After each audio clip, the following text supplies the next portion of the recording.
Hi, everyone, and welcome to today's game of Dice and Dynamics. I'm your host, friend, confidant, and part time game show host. Joining with me today is my uh, beloved contestants. Sam, the plucky upstarter from wherever you came from. Mark, a young IT tech from another place that he's from. And Jason, the beleaguered cameraman who got forced into this because we didn't have enough volunteers. And of course, the charismatic sign arranger person, Muty. Where last we left off, the party had gone through an array of trials and tribulations. Chief among them was securing a place for them to sleep. After going through a tremendously difficult arrangement with a bowerhead straight from the Lord of Flies, the party finds themselves sequestered in a tight, dark room, surrounded by hundreds, if not 1,000, names scrawled desperately into clay. Koshak, we start with Yeah. you. It is Oh, your love that. turn. It is your watch. Before you had departed Moa with the cluster and group of other gods, she has requested an audience with you when it becomes your turn to be alone. She wishes to speak with you concerning your behavior and your future together. Kovashak is ready to listen.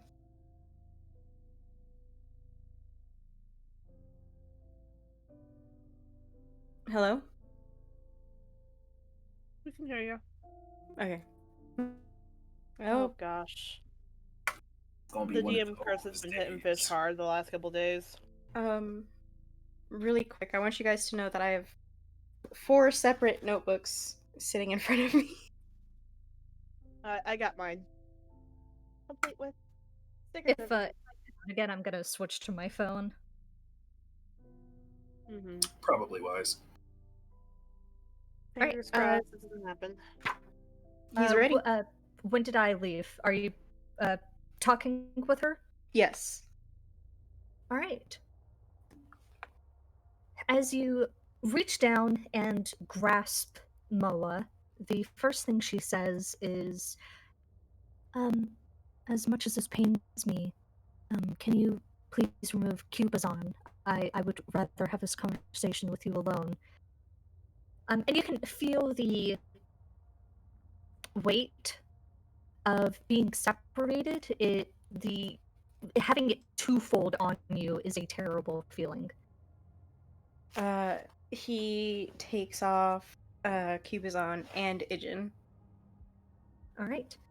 And as you kind of depart them with the pile, you hear a chorus of the gods, all in their different, unique ways, tell you to have a good time.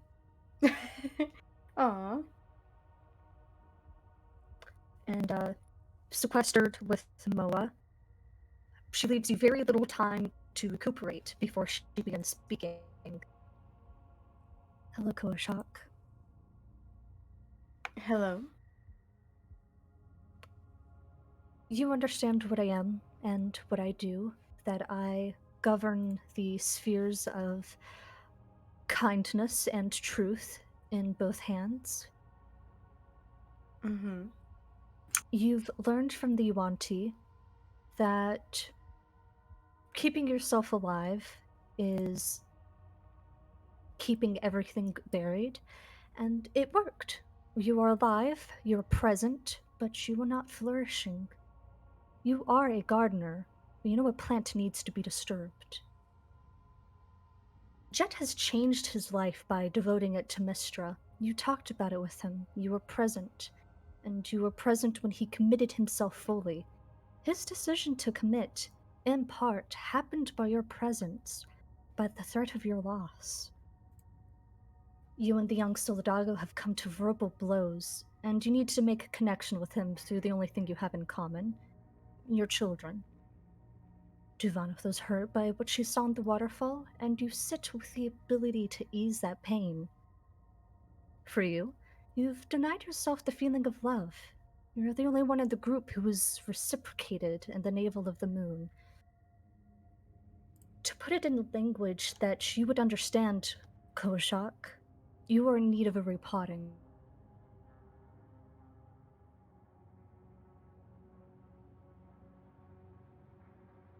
He's quiet for a decent amount of time.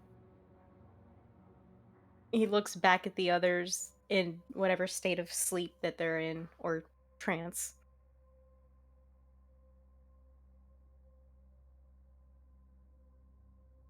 In some ways, it feels a bit late for that.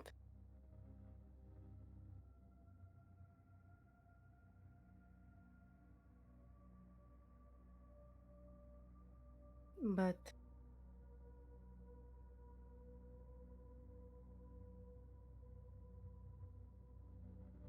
oh fuck. Welcome back. Did you hear all of that? When did I break off? Repotting. Okay. And that was the end of her speech, right? She had additional comments, and I will say that, give you time to think, and then I'm going to get my headphones. Pull yourself from your burial ground, Koshak. Shake out that packed dirt and rip the matted roots apart. Do better, be better, and seek out connection. Let them see you as the ones you love see you, and let us become one. And I will be right back.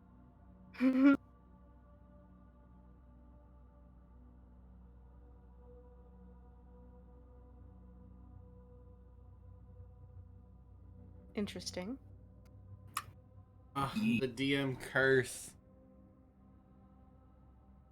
Get so upset. I swear to God, we need to stop calling it that, because if it starts happening to me when I start DMing again, I'm going to lose it. This is the only reason why I think started what we need streaming. to do is because we're a bunch of science people in some ways. Sure. Oh yeah. Oh yeah. Totally. Vaguely science adjacent people. I am Jason, More or yes. He is. I heard it. Shut up. I'm not That sorry. was horrible. That was horrible. You shouldn't feel bad, Jason. I can't not agree there. What are we talking about? I was saying that we're science adjacent people, but it sounded like we're science adjacent people. And Jason then I was was like, like, I am yes, Jason. yes, I am. It's true. All right, how do I Yes, sound? Jason. Yeah, Fine. you sound good. Awesome. You don't sound as good as normal, but I will take hearing you over nothing.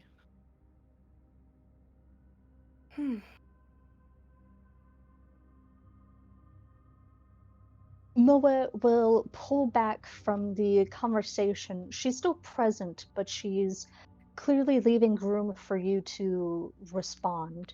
Though, with such a intimate connection as it is, you know that she's okay if you don't talk at all. Oh, well, let me re-say what I said before. At this point it seems pretty pointless to do so, being that we're very close to what may be the end of all of our lives. Or the beginning.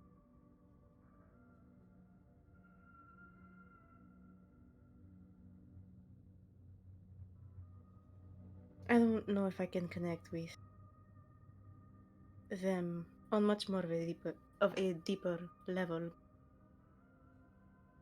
I'm sure I can do that going forward.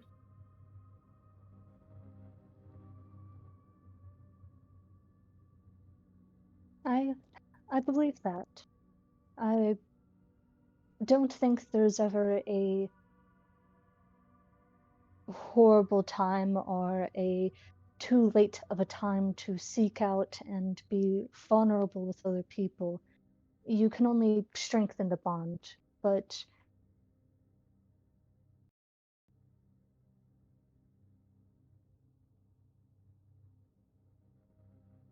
I'm willing to open up. Make no mistake. But I think it won't be here. And it won't be to them. Ah, no! Anyways, the point of my tirade was when science people start believing in things that technology do, it's the belief in it that makes it curse. I'm back. Sorry. Hello. You're Gucci. We love you. Kind of like when the Japanese put specific snacks on their Where food to make them where work. did I drop off? You didn't even say anything. My God.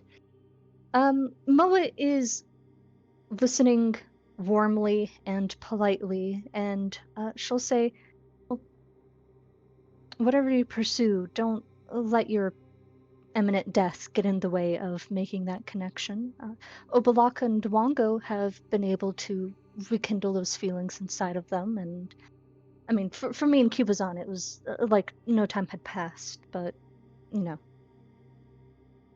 Again, it's not a matter of being afraid of making connections. It's that with the party as it stands, I don't see the point until we make it out of the tomb. We are here and we have a mission, and whether or not that mission brings us closer together or is something of a professional exchange will remain to be seen. It's not a matter of being afraid to be vulnerable or not wanting to be vulnerable or make connections. It's the very simple fact of whether or not I think it will be worth it in the long run. To me and to the other people that I do genuinely love.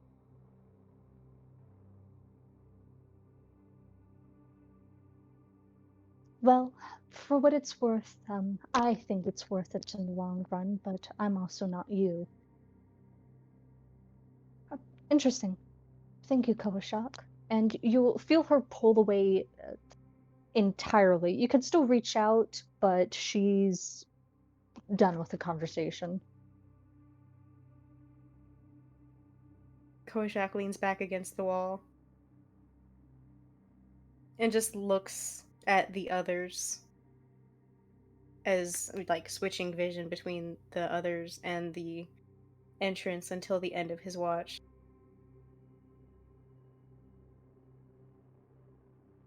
And Jet. he thinks about Oh, no, tell me. Courtney and Zaru. Well,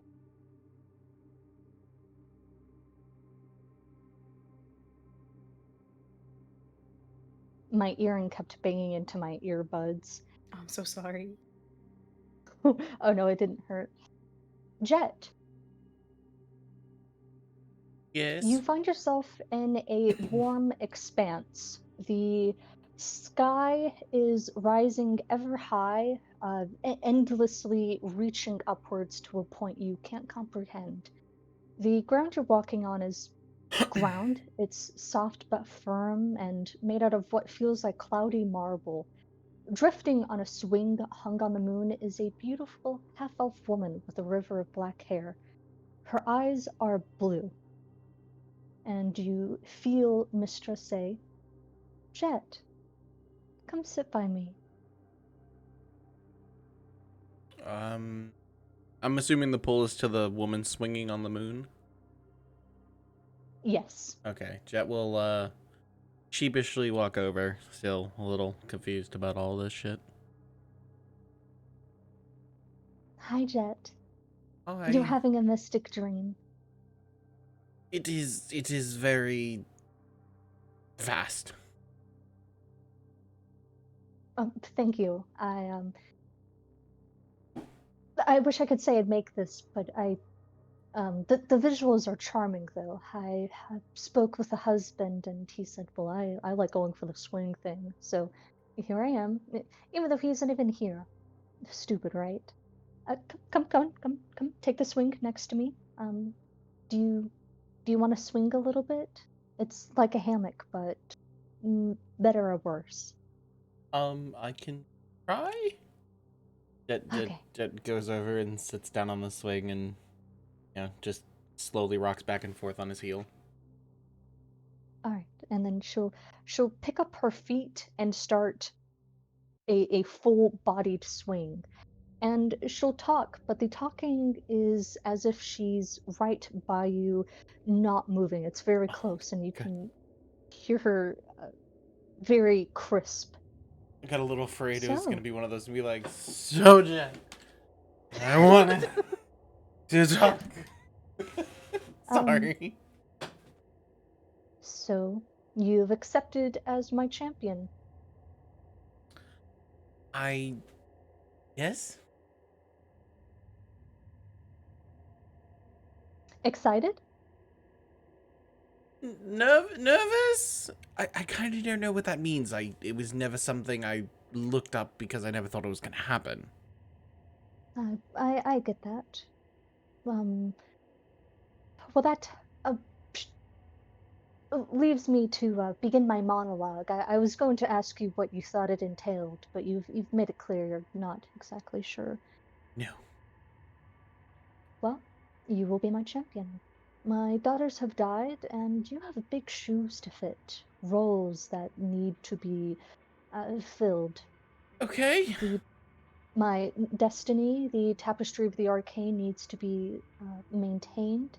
I understand there's some rather dark magic happening in. She'll pause the swinging, stalling at the very apex of the motion, and you can feel her mind reach out, and then the motion picks up again and she's swinging back and forth.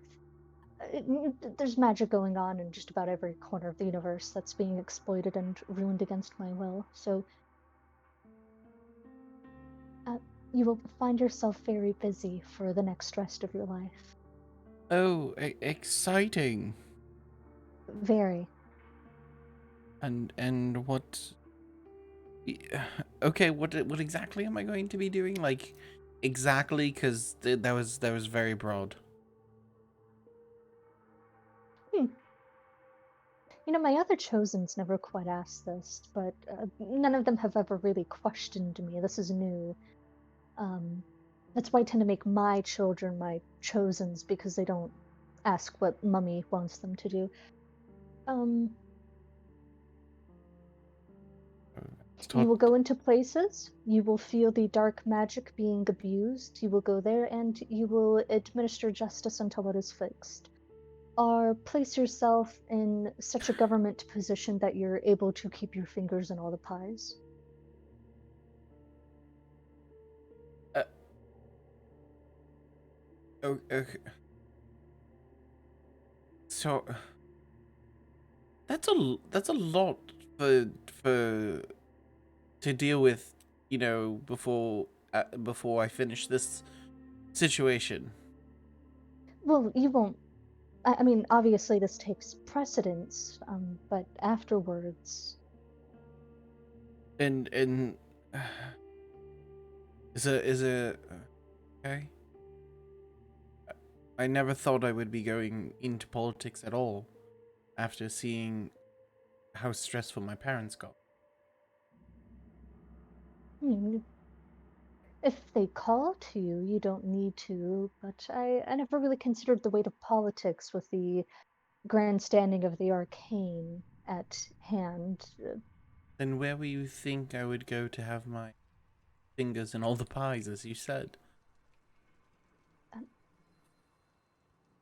that's for you to figure out. Ah, And she will stop swinging right by you, kind of lean over and gently pat your cheek. I have left you with gifts to make the pursuit of your destiny and my destiny easier to manage and pursue, Jet. I would not leave you without the full recompense. You're part of the tapestry now. You don't just weave it or sit on the sidelines. You are composed of greater things than anybody else you've ever met. Maybe save one or two people. Three. 3. I mean, 4. I don't recount. Who are you counting? Uh, that's not relevant, Jet. We're talking about you. Oh, oh, okay.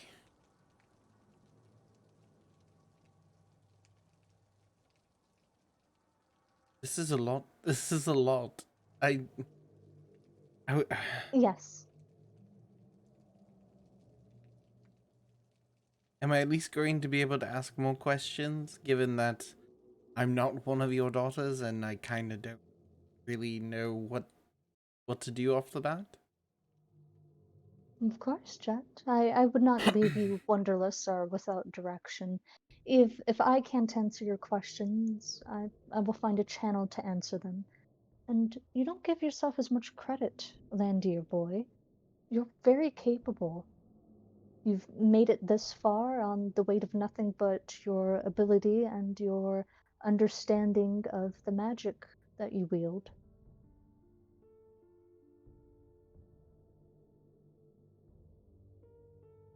All I really had ever to go on. And you've done exceedingly well.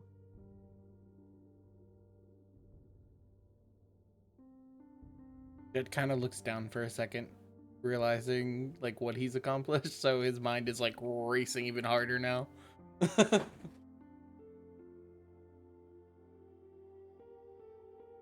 So after this, if we survive, you said this before, but I wanted to check. I'm not restricted to staying in one spot, correct? You're restricted from staying in one spot, I'm afraid. And where's that? I mean that you won't be able to settle down, Jet. You'll have many homes and you'll have many houses, but you'll never have a home or a place or a favorite restaurant to stop at. I always find that. And people? It's not a question of if I can keep them in your life, it's a question of you or they want to stay. That's all I wanted to check. Her expression will flit briefly with a very strong sadness and like mouth puckered, eyebrows kind of webbed upwards, and she'll run her hands through your hair again and say, "I'm very sorry, Jet." For what? I don't know. Taking a domestic future from you.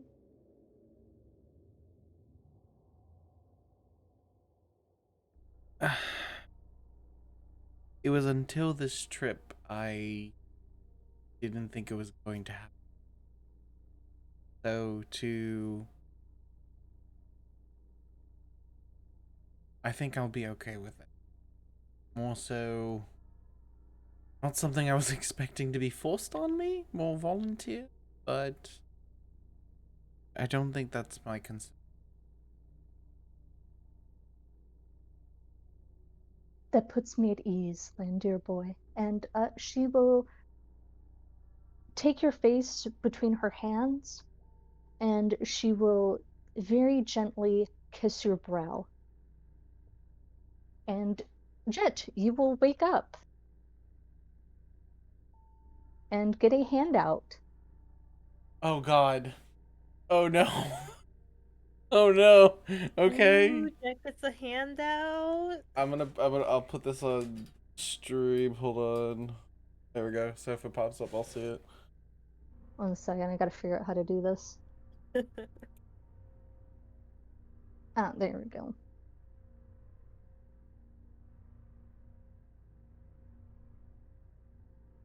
This is taken from Gods of Faerun, a PDF you can find on DM's Guild, owned and operated by Oliver Darkshire, A link will be provided on the Discord, which you can join.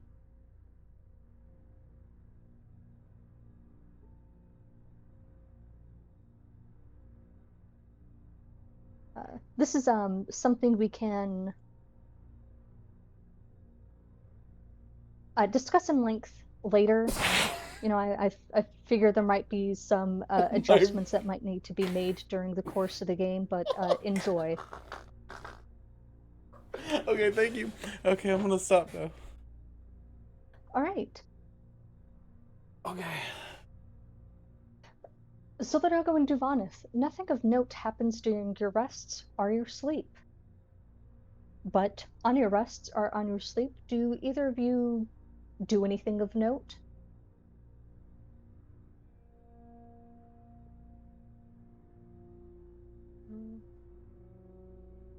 I don't really think so.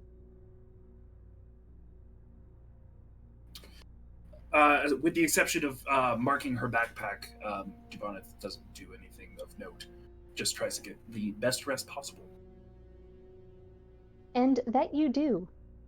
Again, for the first time in what might be a long time, the group sleeps. A borderline blackout coma. It is glorious.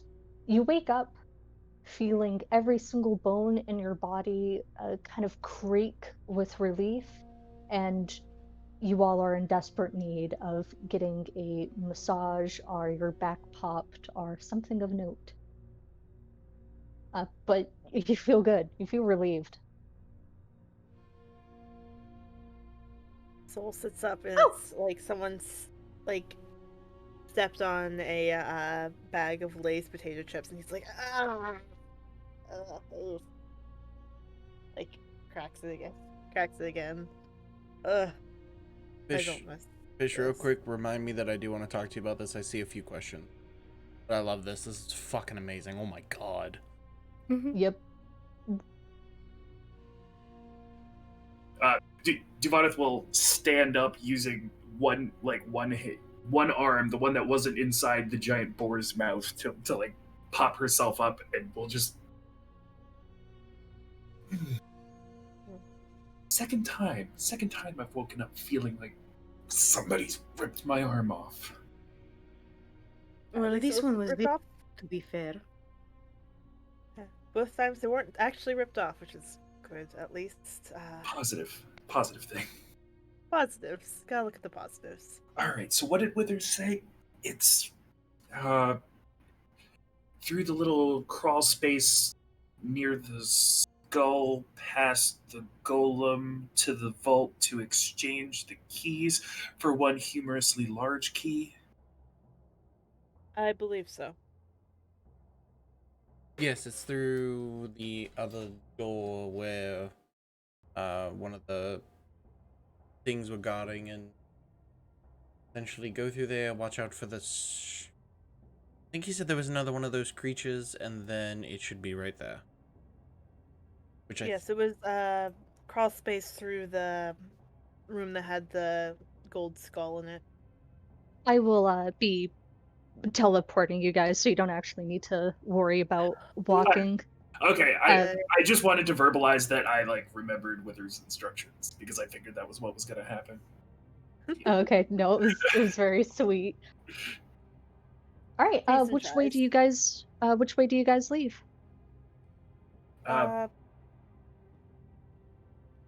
I mean, out the way we've been coming, not towards the statue, right? With the Yeah. because he said past the waterfall, so exit. All right, I just had to make sure in case you guys wanted to pull a fast one. Dragon Yeah, Fate, actually, it guys, I think seems, has already left. You can see the kind of shift in the dust, the trail of perfume he leaves everywhere. And as the party is heading out, the waterfall takes on another image. And what you see is Tyrion, Alba, and Kwali, Kwali in a high chair of some sorts, kind of filling in a piece of parchment with a green wax stick of some kind. Tyrion is putting up his hair and trying to figure out if he's leaving it up, leaving it down. He isn't sure which. He has a 5 o'clock shadow, and Alba is still in his pajamas. Tyrion has on a pretty delightful outfit. He definitely dressed up for the occasion. And you can see like a sheen on his neck that indicates he's put on a tremendous amount of cologne. Alba is again in pajamas. He has on two nub cap horns to protect his broken off horns, and he has a sign positioned in front of him on the table that says "Love you, stay safe." And as they're walking, the two of them look up, and Quali swings his head up, and Alba leans over and kind of blocks his eyesight as Mujinari enters. She's wearing a short-sleeved shirt, a bright green miniskirt, and has a sign made out of balsa wood looped around her chest and back that says "No, dot," and then under it, it says "I had a great time." And Tyrion will look up and he will say, "Oh, Mujinari, you look nice. What, do you have a date with?" And as he starts to finish his sentence, Mujinari will look over and say, "Shut up, table freak." And the area will be tense as she takes the seat next to them and the four of them begin to eat. I guess they saw our messages. Wait, what did she say? Table freak? Yeah. I have many questions. I don't have even understand several that. questions. I also don't know what table freak means. Is it, wait, table freak or cable freak? Table with a T. Team. Jet just raises an eyebrow. I don't know what the fuck that means.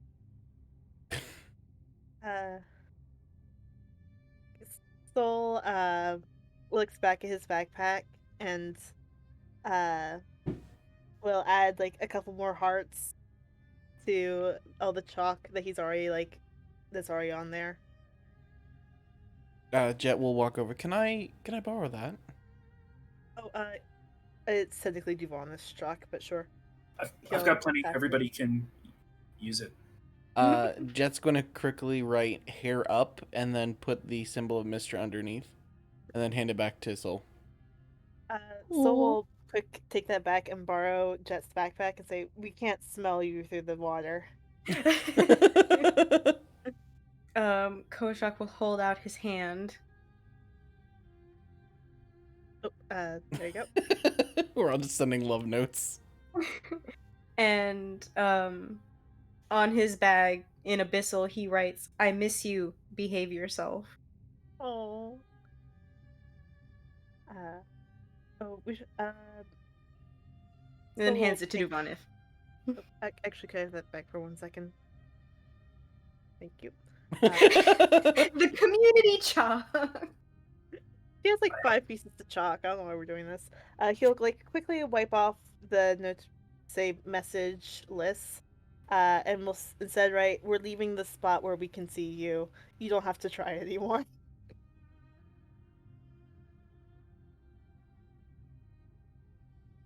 Love you, love you, love you. Hearts, hearts, hearts, hearts, hearts. All right. We will now take a brief break as the party begins the portion of the game show. Thank you all, and I hope to see you again in like 5 minutes. Cut to commercial. Okay, we'll be right back.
everyone, and welcome to today's game of Dice and Dynamics. I'm your host, an obvious lesbian, but keeping it under wraps because it's the 80s. Everyone, take a moment to admire my makeup. Woo! Audience Yes, sounds, audience sounds. applause! Woo! Applause! All right, the moment is over.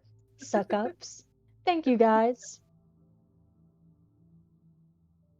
The group ventures through several tight corridors, motioning through dust, mites, and other various dead things that have been forgotten in the corners. After navigating through a crawl space, going past a defunct tomb guardian, going through a door that should have stayed secret, and a pit where a clay golem lays shattered, the group finds themselves in front of a enormous large marble door with a brass circle laid in with 10 distinct tiny key slots. I just realized that I want to go back up to the second level.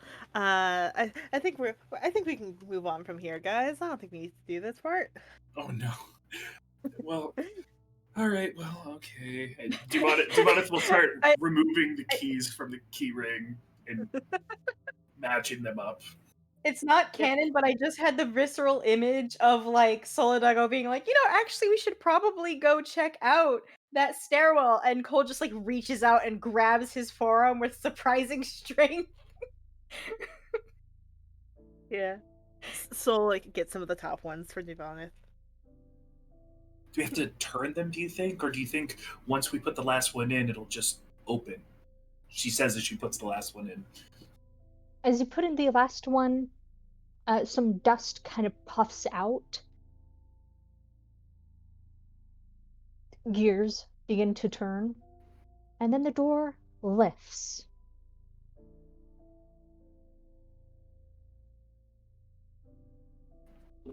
I'm sorry. Oh my god! Yes! Alright. Mandatory approval of the map. I hired Do you mind if I Joan move for forward so I this. can see it all? Oh my god. Oh, right, yeah. Oh, I love it. That's so good. It's fucking ridiculous. The floor is peak 80s. Oh, It is I very love good. it. Alright, move you guys back into your positions. No, Yes, you're yes, not my dad. Okay. Sorry, that's just my peak answer. That's like my normal answer to my own wife. Oh my man. You're not my dad. Your one wife? My wife. Okay. The vault door grinds upwards, revealing a circular, domed, candlelit room 50 feet high and 50 foot in diameter. The polished marble floor is marred with a check pattern, the purple and blue squares sloppily painted and worn down by years of feet passing over. 9 alcoves filled with glittering treasure open up along the walls. And situated in one of the alcoves, the one facing the tunnel, the group can see the desiccated corpse of a woman laden with jewels and finery, a strange chalice cupped in between her skeletal hands. There's 3 tiers of stadium seating where hundreds of corpses sit, still wearing the withering remains of their gear, all caught in different poses of fake merriment.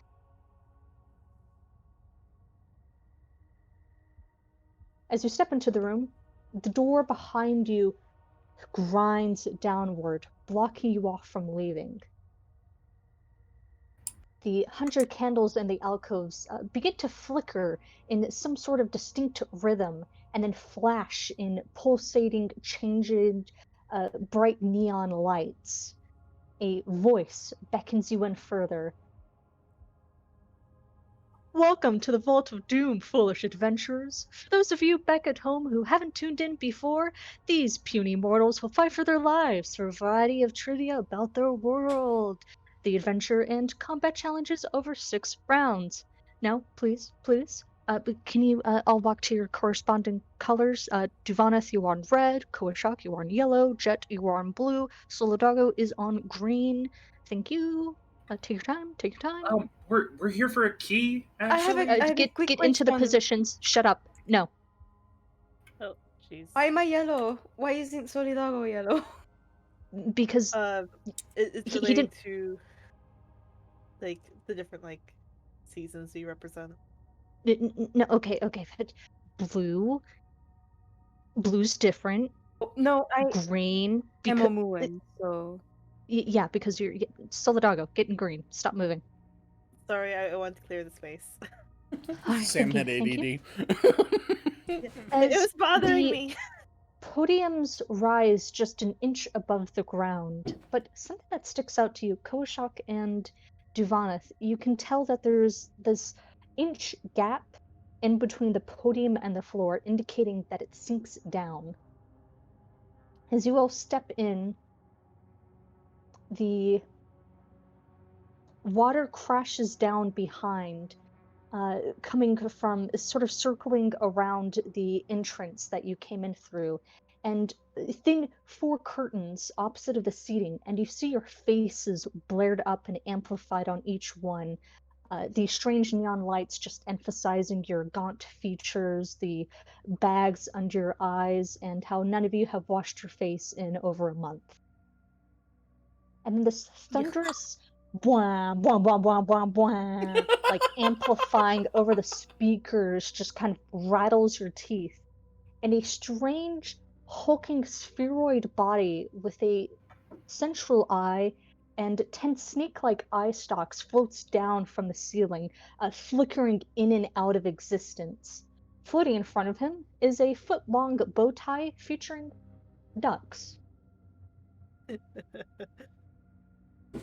All right. Thank you. The name is Belcours. Please tip your waitress, everybody. I am your host and your guide for this evening. Thank you for coming in. Oh, wonderful. Um, we will have introductions here in just a second, but first, rules. We'll be alternating 6 rounds, 2 questions for trivia, and a single combat situation. And you hear him kind of clear his throat, and he flickers out of existence, then sparks back in. Correct answers in trivia earn 1 point. Each trivia question has the potential for extra points. Combat victories are 3 points. If any player drips to 0 hit points in a round, 2 points are earned for a combat victory. Players have the option to summon a friend, bringing a random ally from their oh, not their adventure? Everybody's died? Bringing a random ally from the Soulmonger to aid them. Summoning a friend reduces the point value for a successful combat round by 1 point. There are 3 tiers of prizes. At 6 points, the contestants win, and you can descend down into the 4th level with this giant crystal key. And the eye stalks kind of gesture, and nothing happens. Well, I will pull out the key later once I have located it. And also, I won't kill you. If you dip below 6 points, I will be killing you. Anyways, Soul is applauding. At 15 points, thank you, Solidago. You are wonderful. At 15 points, the players will receive the knowledge of the all-knowing. That's me, Belcours. I know everything about the tomb, and I'll answer a question. 1 question of the team's choice. And finally, at a whopping 20 points, the players will receive. And again, there's a blah, blah, blah, blah, blah, blah, blah. And the alcove facing the tunnel lights up, and you can see with more detail. The woman is situated, draping with crowns and other refinement, signaling hers royal, and clasped between her bones is a golden chalice cast from a capless skull. The skull chalice of the champion. This priceless artifact possesses the power to magically restore the city of Omu to its former glory. And for those not in the know, signify the true ruler of Omu. Thank you. And finally, at an astounding perfect score of 30, I'll give you all of those prizes, plus a brief moment of recuperation. And a brace for the handout. I will be giving you guys a condensed version of the rules.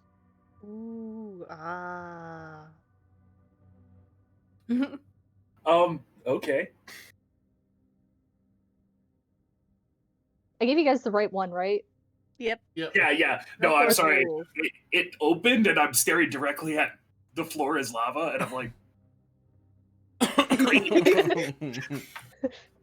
Sexy. All right. Thank you all for bearing with me. It's been a pretty lonely 100 years. Believe it or not, only, I think, 44, 30, 38. How many, Mr. Withers? 30, 34 people have made it through here. A round of applause. And there's just, besides Solidago, there's a deafening silence. His claps just kind of like echo in the room. All right. Thank you everyone for bearing with me. All right. Does everybody have their phones ready? Or however they're doing the buzz-in. What do you want, Chuck? yes. Oh, put on the All right, buzz. let's go. All right. Is there anything that's gonna Destroying my gaming keyboard for clout. pop up on the buzz-in page, or do I not need it up on the stream? You don't need it up. All right. It's purely for the ease of you guys. Okay. Sorry, chat. It sucks to be you. I'm kidding. All right. Thank you, everybody. The beholder flicks out of sight, and his voice drifts in. For the first trivia round, 2 questions. The first question is, name one of the trials required to be a hummingbird warrior. Bonus points if you named the tribe associated. On your counts, get ready, let's go.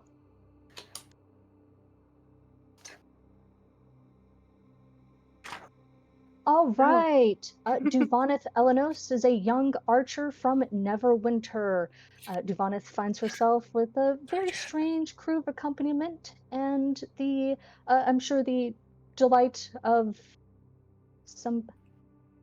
you're a Somebody. very hard person to get to know. All right.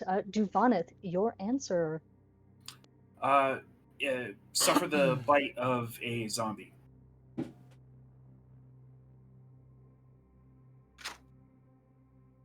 Unfortunately, you got it half right. And there's just kind of like a dawning silence, and he seems to be thinking.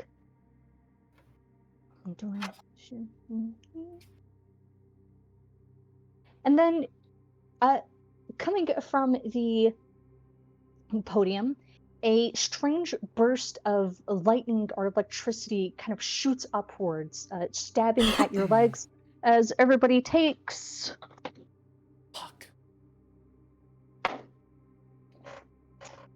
3 points of lightning damage. Oof. What? That's Ow! Take Devon, the Hi. bite of a zombie and burn it closed. You forgot the second part.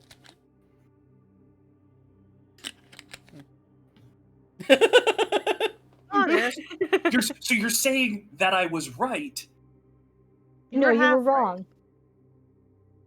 which is technically wrong. Fucking hell. Oops. Korzak will nod. All right.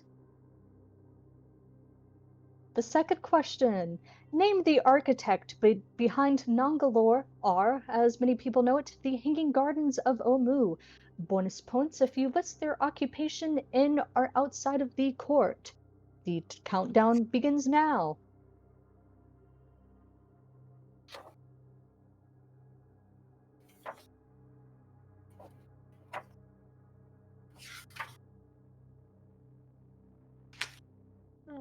Oh,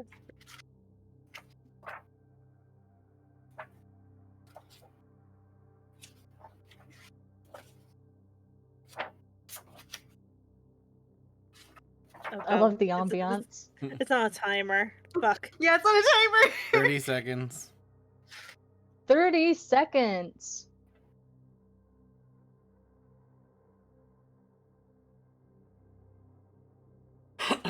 I got nothing. I'm sorry, y'all. I'm looking so hard right now. Fuck. You know what sucks? I picked up the last notebook, and on the second page of the last notebook was listed all the tribes and all the trials of the Hummingbird Ooh, Warrior. fuck I me, am ooh. so sorry, y'all. 5. 3, 2, 1.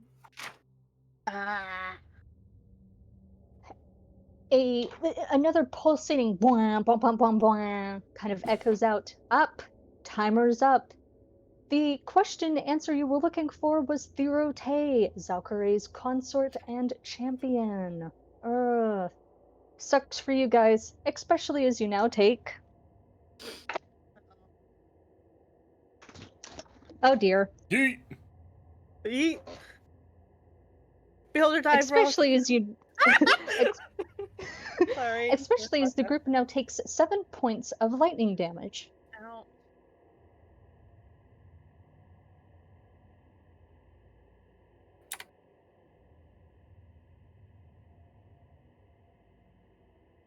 How many points? 7? 7. Yeah, We 7. lost 10 total.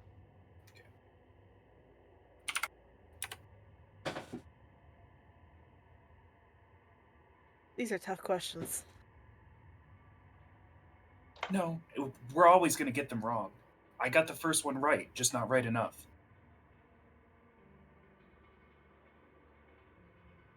Well, it's a game show.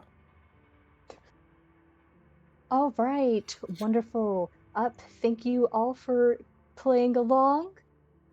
Now begins the combat round. Due to unforeseen events concerning acquiring the creatures to fight, unfortunately, you will not be encountering fiends. You will be encountering a different type of elemental. Thank Mr. Withers for gathering up the necessary people to fight. All right. In this round, to give everyone a little helping hand, a strange addition has been given. Criticals now range from 18 to 20, but critical misses go from 1 to 3. And Ow. well, the sphereward body will sort of flicker back into existence. Duvanith, I understand that you have a particular talent. This will apply to your particular talents. Is there anybody else I'm missing? Any What do you mean by- accommodations? What do you mean by 19 and 20? What do you? No, 18. You got it wrong. 18. What are you talking? What is he talking about? I I don't know. I don't know where these numbers are coming not from. sure, They're very but- confusing. Oh no, it's like it's the point score when you do like the Adventuring League test. I love how Soul always has an answer for every out of character comment in character. Soul just is like, oh no, it's this. Yeah, like on like the thing, Kojak like, is this going to like a good. Kojak is going to look over at Jet and be like, "Is that the Jutting sword out post thing?" from the Oh. ground, sort of passing through the tiles, you see an odd arrangement of creatures. Most of them are gargoyles, fixtures that all of you have become familiar with over the course of your adventure, and a very confused-looking creature composed entirely out of stones and boulders. And I need everyone to roll initiative. Fuck. Blessed. Oh, fuck, I That closed. was so fuck. All right. Heck. Dexterity check, agility check, advantage. That is an 18.12 for me.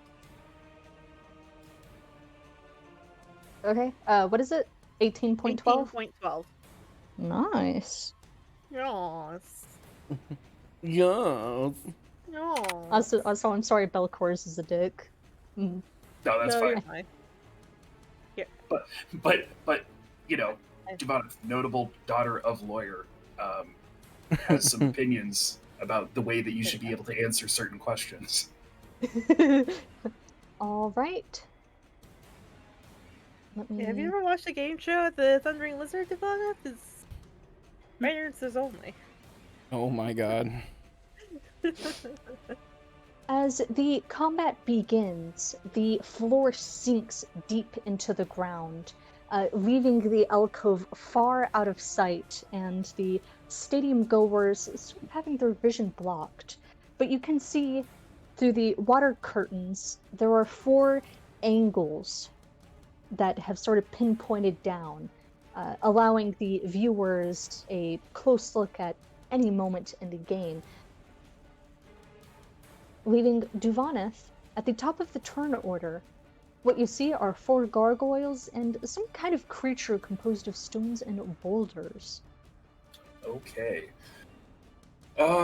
She is going to go ahead and unsheath her knives and will go ahead and travel in this direction towards this gargoyle, and will go ahead and try to stab it in the face.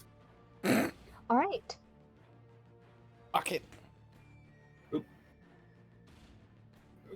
Okay. 11. Ugh. So that's 11 to actually- hit. That's it. Yeah. Well, it's a 3, so I don't know if that's a critical miss. Yeah, unfortunately, that does miss. As Duvaneth sweeps out, this force kind of weakens her fingers, and the dagger doesn't twist out of her hand, but it just kind of meets the rock. Okay. And then she will swing her offhand dagger as well. Jesus Christ. That will conclude my turn. Damn. I get a +8, people. A +8. Well, you also just happened to roll 2 critical misses too. Yeah. Yeah, let me know if this gets too much. Fuck no. All right. I think we're just Yeah, you're opening. fine, I think we're dude. just opening very weak. It's okay. Yeah. Yeah. Soladago. Be the Everyone's underdogs. looking at you. Otherwise, the people won't cheer for us. So Soul is within combat reach of this big guy. So Soul is going to bonus action rage, because fuck taking full damage here.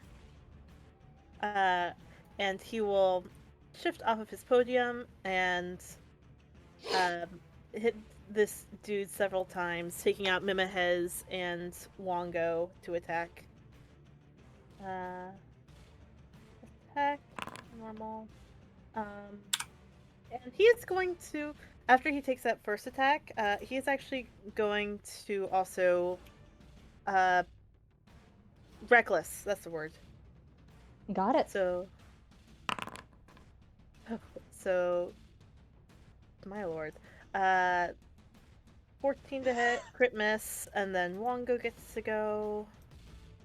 That is not a Ooh. crit miss, it's a 4. Oh, right, that's for Divana. 17, damn. Okay, so a 14, 11, and 24 to hit. Okay. Oh. The 24 will hit. Cool. He will smack it. And then... oh, wait, the damage isn't right on that. It should be... It should be more than that. Hold it, 1 second. Strength. It should be 3. 3, 4, plus 2. For a total of 6 points of damage, and then also Divine Fury on top of that. Or another 6. Okay. And what type of damage is it? Bludgeoning and then Radiant. Okay. And let me go ahead and do my inventory and fix that damage. Oh wait, no, hold it. It was offhand, so no, it is just 1, but it does add. It'd be +3 because of rage. Okay.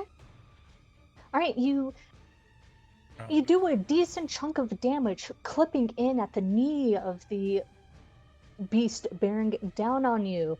The metaphorical crowd would cheer if they had vocal cords. Woo. Alright, is that your turn? That is my turn. That was action. Oh, fuck. I just remembered that raging is a bonus action. I was gonna Okay. question that, but Yeah, my bad. Never mind. He takes no damage because offhand maces are bonus actions too. My bad.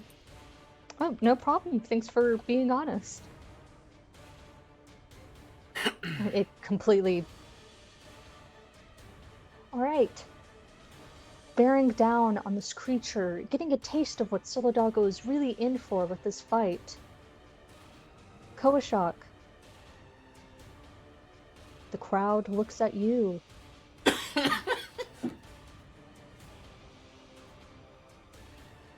Oh, wait, that's gonna proc attack of opportunity.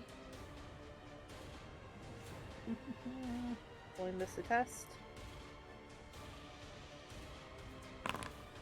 Nope. Fuck. I'll figure it out later.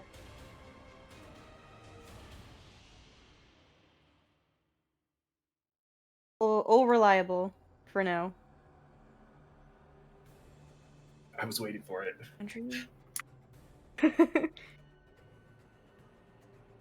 It would make no sense to do spike growth. Alright, give me just a hot second. I'm excited to do violence. I won't let you down this time, Koashok. Just like the mom voice. Yes, yes, it is time for violence. It was very what's her face? Starfire. Nat 20, baby. Fuck yeah! and that was actually a 22. You're muted. You're muted. You're muted. Ooh. Belcourse goes wild, and as the connection hits, you can feel the boing, boing, boing, boing, boing, boing, boing. All right, nice.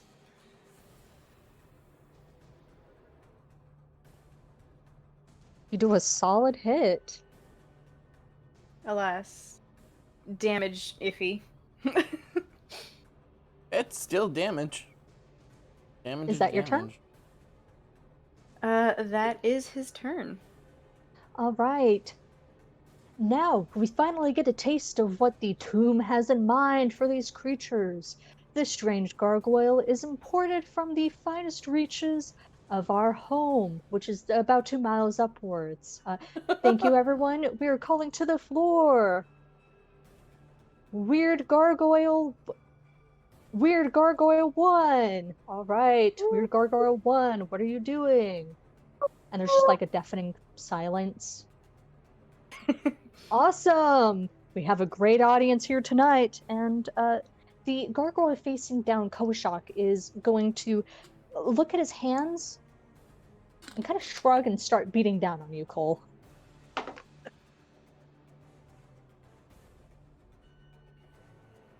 What's your AC?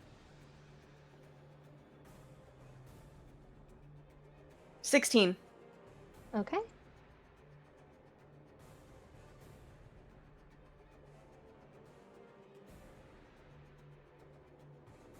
So the first, as it lunges out with its teeth, the teeth just kind of scrape along the front of your shirt. But as it brings its hands down to kind of clamp around your head, it makes a solid connection. And you take 5 slashing damage. Yucky.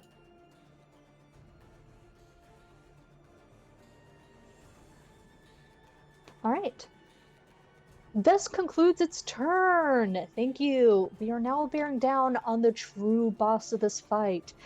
This earth elemental is sourced all the way from the elemental plane of earth things. This creature is, and as Belcourse is narrating, it's going to look down at Solidago and kind of also make a shrugging motion, but this time less confusion, more why not? And it is going Sorcerer to strikes back. and it is going to bring its fists down with the same terrible weight that the Tomb Guardians have. And it rolls with advantage. Does? Oh my god. Uh-oh. I don't know if that was a good oh my god or a bad oh my god. We'll find out. Of course, I don't take banishment today, right? Alright. So you take 28 bludgeoning damage, halved down to 14, and 14 bludgeoning damage, halved down to 7. Cool, for a total of 14, 21. I think. That's right. Yes. Yep. Cool. I know math. I got my hot pink calendar calculator. There we go. Hey.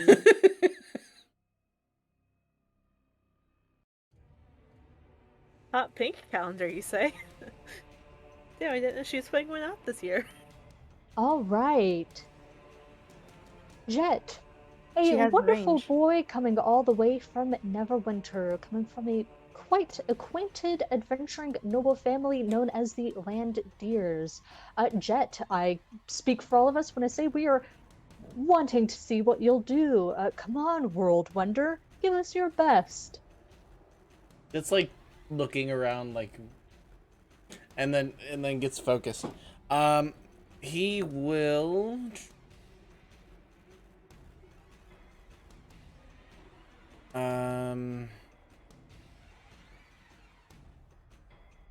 Okay, he's going to cast Firebolt at this one right here. Love it.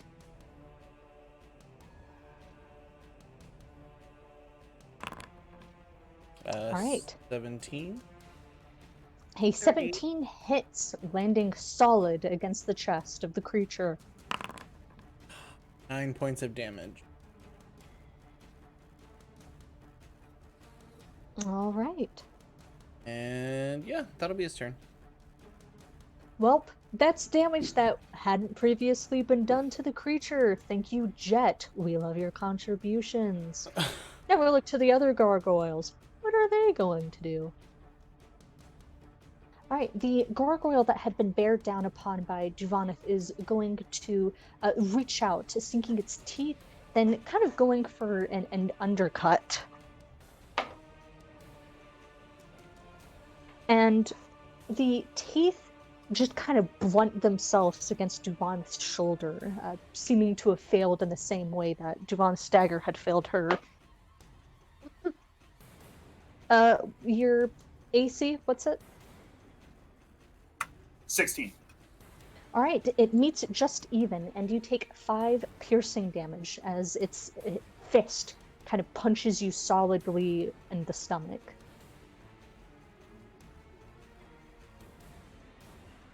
Alright, the next gargoyle is going to go. This gargoyle, having just been bared down upon by Jet, is going to go for Koashok. It will flit about. It tries to catch air under its wings, but a force just kind of pushes it down, and it hops miserably to Koashok. And it's going to attack with its... sadly across the floor. Stop!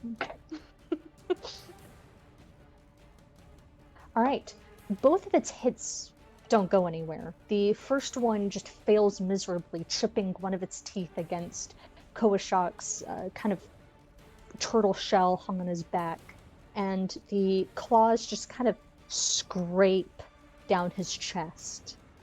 He takes no damage. Koashok is very uncomfortable by the scraping down his chest. This gargoyle is going to hop over miserably, taking Solidago's place on the podium.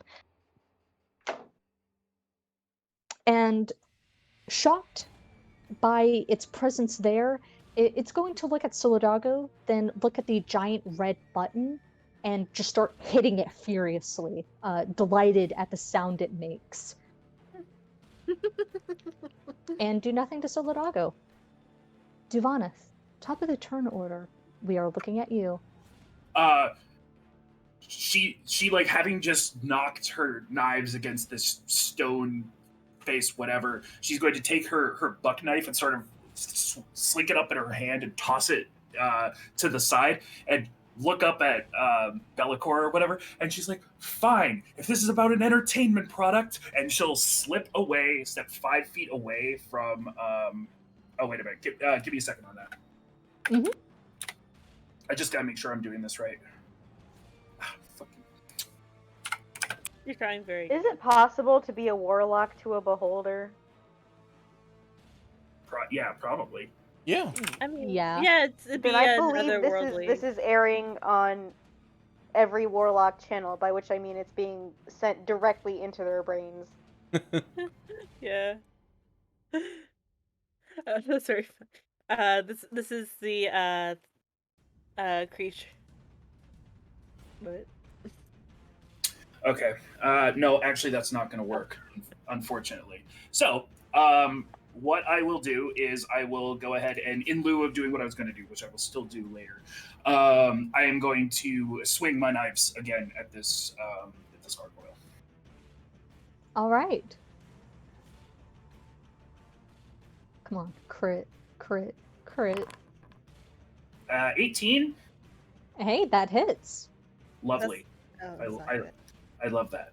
And it's then also a crit. It's not a crit. It's It's a 10 on die. yeah, it's 10 on the die because again I have an insane modifier, and then a 17. So I'll do 2 rounds of dagger damage, plus 1 instance of sneak attack because Jetta is right there. Correct. Yep, he is right there. So for a total of 24 points of piercing damage. All right. You take out a huge chunk, digging the daggers deep into the what must be the abdomen of the creature, carving out a place. And there's a silence where an audience chair is supposed to be, and Velcor says, "Ah, the young archer from Neverwinter certainly has all 11 eyes on her. Let's give her an applause. People are clapping. Thank you." Okay, and yeah, she'll stay right there. That'll conclude my turn. Wonderful. Soul Eat Doggo. Soul, sort of like makes an precious face at the gargoyle that is playing with the button, and he will focus on the earth elemental, and he will attack recklessly again, because this is for TV after all. 22 and 17, and then offhand mace for 21. No, those are crits. Okay, all of those will hit. And you're Cool. attacking the elemental, right? Yeah, I'm talking. Not the gargoyle, the elemental. Yeah. Yeah. So normal. Normal. I already added on the rage code, and then. Okay, so 12. 12. We also got Divine Fury on there. Okay, so 12, 24, 29, 34 points of damage to this dude. In a stunning display, the barbarian, sourced all the way from a distant home, but has made Chult his new residents. He does a whopping 34 points of damage against the creature, and the crowd goes wild. Ah! All right, thank you. Is that your turn, Solidago? That is action, bonus action. He will take a step this way, just so that way any attacks against him don't hurt the gargoyle. Yeah, the gargoyle kind of just walks off, and it doesn't do anything yet. Koshak! You got 2 buddies on you. Not the first. I can't make that joke, Withers. Not the first time. Not the first time he's had 2 people. 2 rock hard people on top of him. Go to jail, all of you. There's horny jail for a reason. Bonk. I had to restart my computer, so I just got back into Foundry. No problem. Are you guys having fun? I Making am. the okay hand sign. I am, despite my lackluster opening. Once this gargoyle is off me, I got some shit.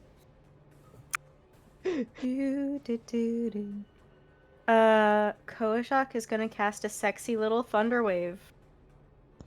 Oh my gosh.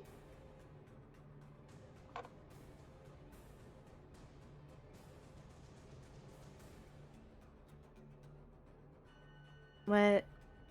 Foundry, I restarted my computer for you, and this is how you do me. Right?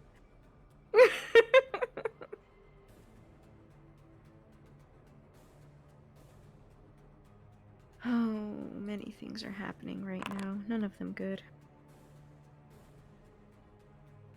There we go. That made a noise that sounded like it was doing things. Alright, you're just casting Thunder Wave, right? Mm-hmm. It's going. Don't worry. Okay. Whoop. That's very fire. What the? Alright, Anyways, I assume you you're get the laying... Yeah, I assume you're laying down it so that it catches both of them, which Both can of happen. them. It's alright. So they will both make a Constitution saving throw.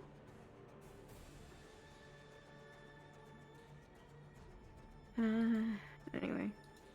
What strategy? Can you tell me what your spell save DC is? DC 14. Okay. Both of those will fail. So on a failed save, they will both take 2d8 thunder damage. Oh, there we go. Horg. Hurgle. Ooh. And since they failed, they are pushed 10 feet away from me. Alright, they slam. This gargoyle finds itself clattered against the wall, just kind of both of them beating up against it. And the room is filled with this horrible, thunderous sound that just amplifies from all the rounded acoustics.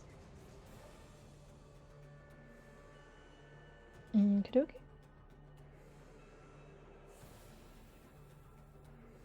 That is your boy's turn. All right. A strong start with Koashak. We are now getting into the heat of the battle. All the things that have been whispered to by Mr. Withers and the accompanying adventurers before you has been deemed true. I'm excited for the follow-up. Alright, this little gargoyle is going to go up. And 5, 10, 15... he's going to sluggishly move against Koashak again and go for an attack. And the first attack does not land whatsoever. But the second one does, as Koashak takes 5 piercing damage. All right, and we all look at the Earth Elemental. It is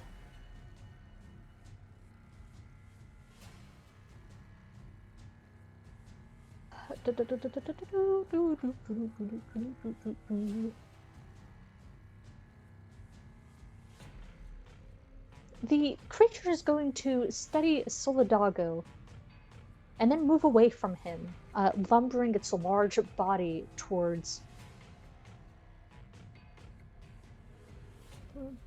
What in Sam Hain? They split. There's two. This is getting out of hand. Now there's two of them. Splitting away from Solidago, proccing an attack of opportunity. He's going to. Go ahead. Reckless should carry on. Yeah, that's what I was about to ask. Because it ends at the start of your next turn. That's a crit. 18. Yeah. On the die. Yes! Woo! A thunderous blah, blah, blah, blah, blah, blah, blah. And I add 2d6 on top of it. Cool, because of the way that fucking Walker heals work. That is 27. Fuck yeah. Alright, carrying the weight of the Monkahedral and sweeping it up, using it for its true intended purpose of ripping and tearing, you render a sizable portion of this creature away from its body just as it moves away. It seems to regret that, and it's going to take its regret down on bringing both of its fists against Duvaneth and Jet. Fuck. All right. Sorry. What happened?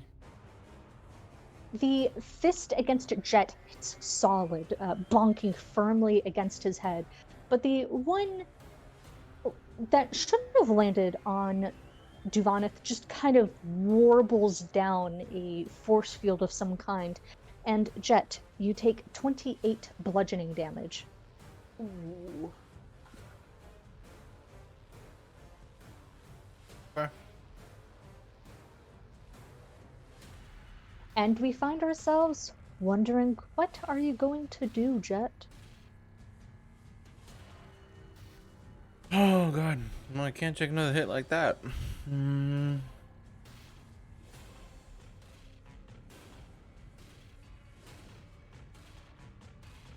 I go defensive or offensive? I don't know. Alright.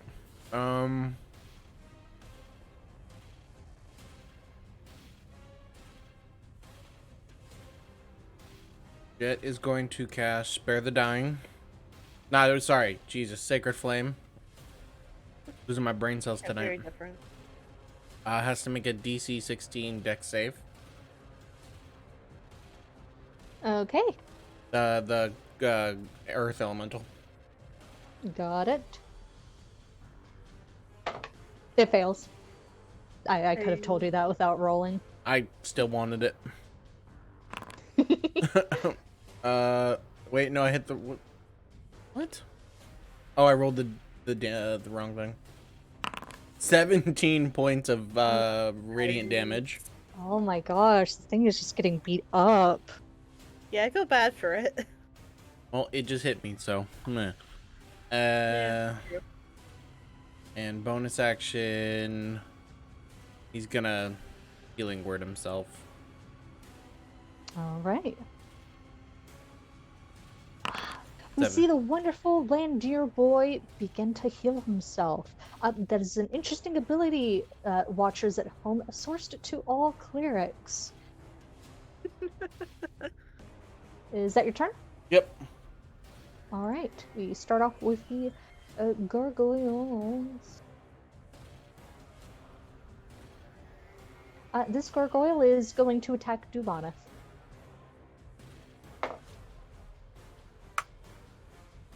The first attack misses. And 17 hits, right? Yes, uncanny All right. dog. Dog. OG. Sorry. This is... The uncanny dog. So you're uncanny dodging it? Yeah, having the damage. All right. 2. Uncanny Doge. Ow. Safe than sorry. You just kind of like juke out of the way.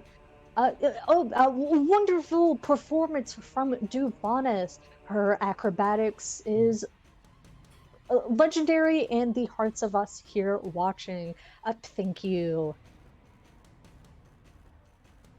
All right, and this little gargoyle is going to walk up and get close to Core Shock, and it's going to hit it.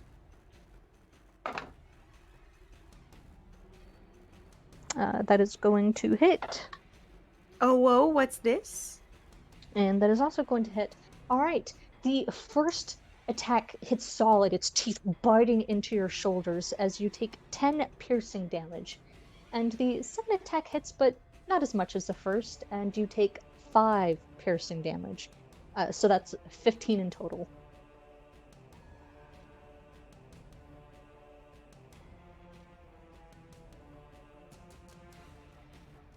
Uh-oh, y'all, it's getting kind of hazy. All right, Uh-oh. this gargoyle is going to step into action and descend down from the platform. And casually walking towards Solidago, it is going to reach out and miss. And miss again. Oh, wait. Soul like waves at it. Oh, was that with advantage? Miss. Miss. With Hey. advantage, it missed. All crits. I'll take it. Top of the turn order, Belcor's a chime will give out. We are dwindling down to the last 2 rounds of combat. Whoever has the most health left standing wins points for their team. Thank you. Duvanith, it's your game. She's gonna look at Bellicor and ask, "Are the big ones worth extra?" And then she's going to stab at the golem All right. because it is looking kind of rough, right? It's looking really bad. Excellent. Okay. First attack. 16 on the dice, 24 total. Okay. Second one's 23 total. So I guess All right. those both hit. Plus sneak. For a total of 25 points of damage. Yes, that's right. You take out another sizable chunk from the elemental. It looks like it's on its last legs. So she's on hand, off hand. She's going to flip one dagger backhand and action surge and swing it again. Okay. Because we You need this got thing. this? We need this thing gone. Go. 4 on the die, 12 total. All right. Unfortunately, that does not hit. Rip. All right. Rip. Okay. She will not move. She will stay right there, and that will conclude her turn. All right. Solidago, eyes are on you. Oh, Shock, how bad are you looking?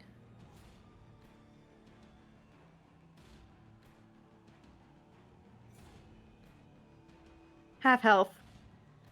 Okay. But Soul is like looking between all this, and is what he's going to do is that he is going to go 5, 10, taking attacks of opportunity if necessary, to this guy. He is going to hit him several times, as per usual. Reckless. Ooh. 24, 22, and a 11 to hit. We're muted. 24 and 22 will hit. Cool. Normal damage and damage. So 11, 17, 18 plus Divine Fury. 11, 17, that's 13 plus 11 is 24 points of damage total. Okay, just give me 1 second. And then after that, that was 5, 10, 15, 20 to stand up next to Koashak, ready to defend him. All right. You take the Makahiro, swinging it twice, beating it against its feet, and it topples over. Destroyed, and a pile of rubble. He does the cool guy thing of not looking back to see the rubble explosion. He is too focused on making sure Koashak doesn't die. All right, and the gargoyle is going to take its attack of opportunity, That's fine by me. and it is going to hit 5 piercing damage. Cool. Rounded down to 2. All right. Koshak, Solidago has swept in, easing you of some distinct troubles. What are you doing?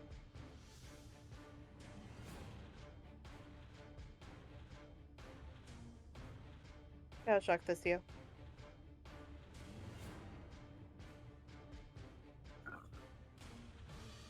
I know, I'm having a big think.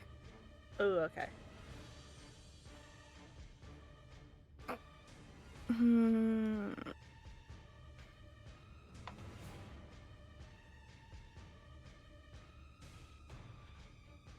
Might just cure wounds on himself. That's literally the first healing spell Cole has done, I think, isn't it? Close to it. Nope, he did mass cure wounds. Oh, that's right. Okay. This is the first time he's done it specifically on himself and not for anybody else, though. True. Fuck yeah. Hmm. He does a heal. All right. Did you already heal yourself up, or do I Yep. need to do it? Okay. Is that your turn? That's his turn. All right. This little gargoyle, seeing Solidago enter the fray, is going to turn his attention towards him. That's going to miss. That is super going to hit. It tears out at you, and through its own skill is able to kind of beat through your natural defense, and you take 10 piercing damage, 11 down to 5. Yeah. Cool. Soul takes it. All right. Jet. Alright. How bad does the gargoyle next to me look? About halfway. About halfway. Whoa, okay. I just want to throw that out there, sorry. No. Jet is going to essentially use a sacred flame and almost use it as a sword. So it comes down and it hits across him, because I believe his ascension is on Devoneth. He'll have to make a dexterity saving throw. All right. 16, right? Yep. All right, it passes. Son of a bitch! It just kind of briefly flits up with its wings and narrowly dodges the radiance. That is my turn. All right. It's the gargoyle next to you. Jet is going to turn its attention towards you Awesome. and reach out and touch Faith. Reach out and touch. All right, that one hits. Both of those are going to hit. You take 10 piercing damage. Damn. Alright.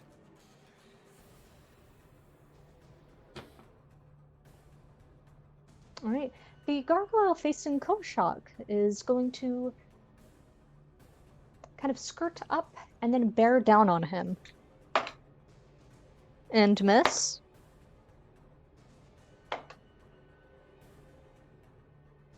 And hit. 5 piercing damage. Interception. I roll a d10 plus my proficiency bonus, so d10 plus 4. 12. He takes no damage. All right. So the doggo butts in, taking the Makahito and just kind of catching the hands in between the teeth and throwing it away from the range of hitting Koashak. Belcor, a wave of approval sweeps over you, Solidago, and you hear Wongo go, "Yeah, oh yeah, this is what it's about, baby!" Fuck yeah, it is. He says out loud. All right, this one's going to the gargoyle facing Soul, not the gargoyle facing Soul, the one that Soul had left is going to make a choice. And lo, it's going to go in pursuit of Duvaneth. It gently walks over and then starts hitting her, or trying to. Okay. Both of those are going to hit. 10 piercing damage. I will uncanny dodge one of them. All right, so 7 piercing damage. Excellent.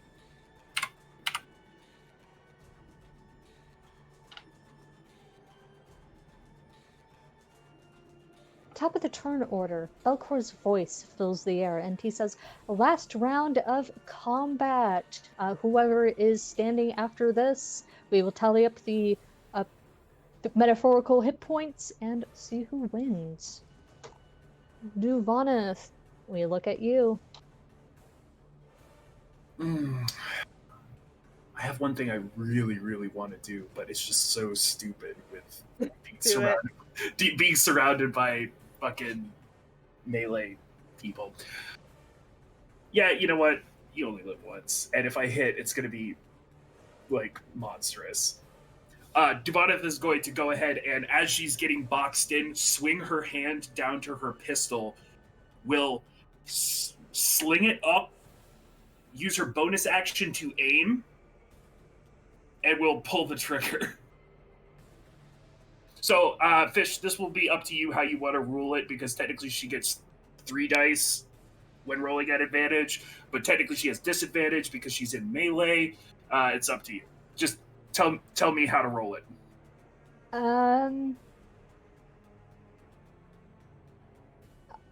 I don't know. Just roll 2 advantage dice or whatever, I guess. Okay, instead sure. of 3. Sure. I'll think about that for a very long time. And I'm specifically aiming at the one that is adjacent to Jet, as you could imagine.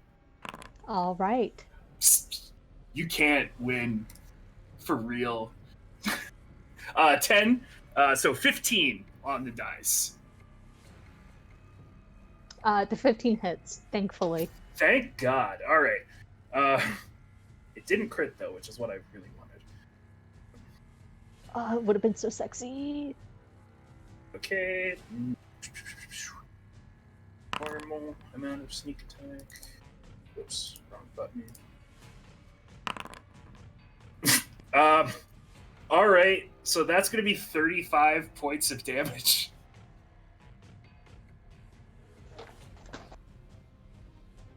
All right. Clipping the pistol from your belt and kind of firing from the midriff, the gargoyle's head is sand. Ooh. It's just shot clean off its shoulders. Excellent. And with that, I end my turn. We are all deafened. Ow, God damn it. Ow. All right, Solo Doggo, we're looking at you. Coolio. Which one of these gargoyles is looking worse? They're both roughly the same. Okay. he is going to focus on the one in front of him, and he is going to whap normally. I, I meant to say recklessly, but I already made my bag. So 14 and a 10 to hit. All right, the 14 hits and the 10 definitely does not. Rip. Normal damage. 4 plus divine Oh, fury. the So, 14 doesn't hit. oh, never mind. And he will look over to Cole and say, "You got this," and will use his maneuvering combat superiority to rally him and give him temporary hit points equal to a die roll plus my charisma modifier. So I will consume. Let's see. It's a bad roll. 1 plus 2 for a total of 3 points of temporary hit points to you, Cole. All right, and Koshak, we look at you.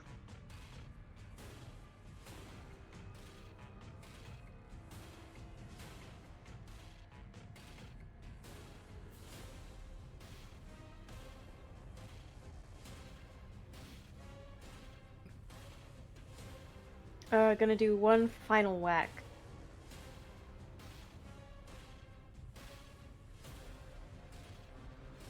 Shillelagh's already up, but let me do the quarterstaff hit and damage first, and then I'll go from there.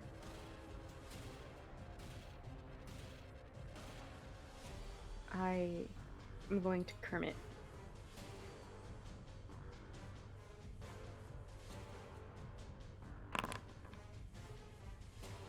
$23, so that's 19 crit. Or 18 crit. 18 to 20. Yeah, so 18. And 18 will crit. Nice. Woo! Woohoo! Alright. And you have Shillelagh active.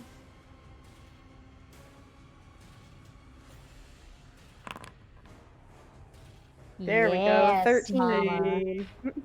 All right, and it's the one in front of you? All right, you cliff it down. It's looking on its last legs. Impressive damage. Fingers. Fingers. All right, the gargoyle in front of Solidago is going to do this revolutionary new action. Called hitting? It misses. It misses again. It misses bad That's the both revolutionary times. action. So like gives a little bit like, you tried. Jet, we are looking at you. The gargoyle close to you is gone. It is prone on the ground, dead because it does not have a head. But there's a lovely little gargoyle bearing down on Duvanath. How bad does that look? It looks crisp. So it looks good? Like good? It looks good. Alright. Jet's gonna try this. He's going to try to feel Mistra's newest power, and he's going to cast Guiding Bolt. All right. Please fucking give me my natural 20 today. Fuck! Oh, That's rip. just under 2. We rolling such garbo today. Yeah. We're always rolling Garbo. I don't think I have an Pulling- inspiration either. Fuck. Well, you guys have a pool of inspiration to choose from. You just have to compliment somebody. Well, also, Kate gave me one earlier for my pun. That's true. You could use it, Mark, if you'd like, because I would really like you to hit with your newfound god abilities. Alright. Because I think they're rad as hell. I really want to try. Yeah. I really want this Guiding Bolt to actually hit for once in my life. Do it. Fuck my God, life, dude. fuck. Hey, Fish, I didn't see that last roll. I did. I'm sorry. Of course, Foundry Give it a shot. doesn't crash when that happens. Yeah, Channeling right. in, feeling the bolt, a light of energy kind of pulsates out of your hand and whizzes past the gargoyle's ear. Hoping to at least get some damage in. Alright, that's just turn. Dead. Alright, this gargoyle on its last legs is going to launch an all-out attack against Koashok. And it misses. And you're not going to believe this? It misses. Oh, I thought you were gonna say it's gonna hit. Thank I mean, goodness. at least their roll Like, me garbage. primed with mouse over interception again. Yeah. Alright. The gargoyle facing down Duraneth, having just had a bolt of light whiz by its ear, is going to hit. And hit. Wait, 15 or 16 AC? 16. Alright, the second one does not hit. You take 5. Can he dodge? You know it. You know it. Alright, you take As soon as you 2 said it, it's piercing like- damage. Am I gonna be hearing that a lot? Which one? I mean, if you're gonna keep dogpiling creatures on me, yeah.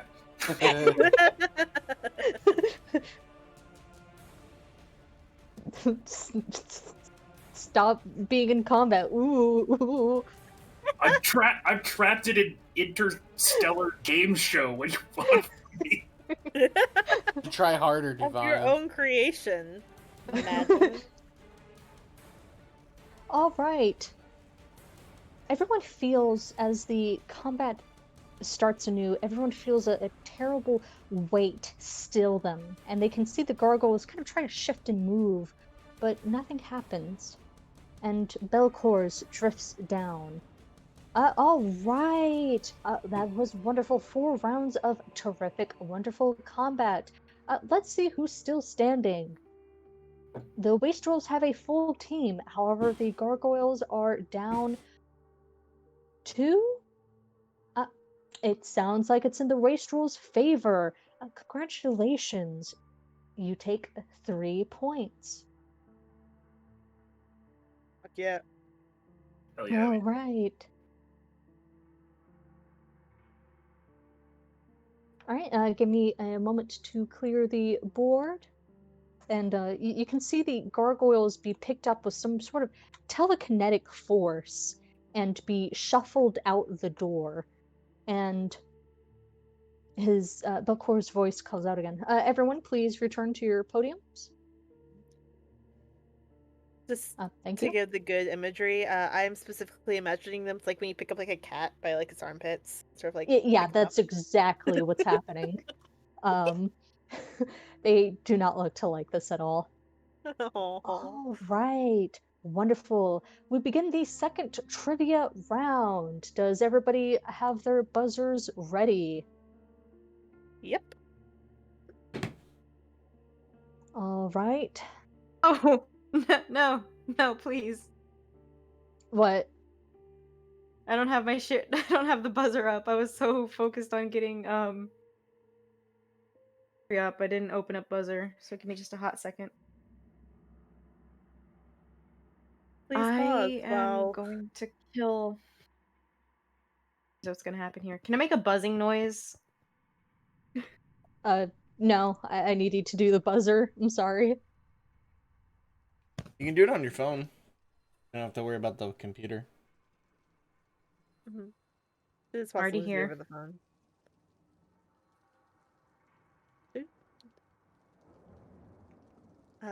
Please wait while we get a replacement buzzer for Koashok, whose buzzer was broken during the combat earlier. Right? It's because he didn't move from his podium. Yeah. All right. Which, I mean, Jet didn't either. Shh. All right. Second round of trivia. Are we all ready? As ready as we'll ever be. What symbol is featured on Prominent Undead? Bonus points if you tell me why the symbol is so important. Are you ready? Get started. The countdown begins now. All right, just off the offset, up Solidago, who seems to understand this symbol. What the does it mean? it is the triangle of Rosnisi. It was inherent to him as just a symbol of, I believe, he, him being. It was marked upon him when he was cast out of the beret. Wonderful.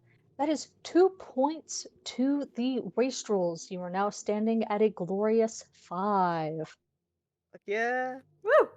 One more and we get to leave. All right.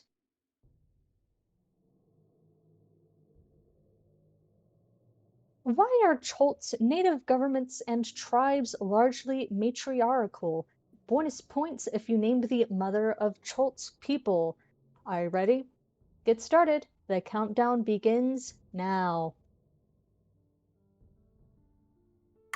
Can you repeat the start of that question? It's of Why are course. they matriarchal? Why are Cholt's native governments and tribes largely matriarchal? Bonus points if you name the mother of Cholt's people.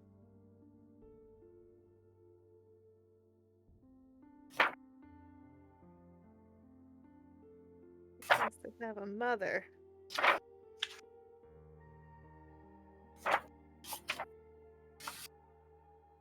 Oh, I'll start the timer again. The timer is started.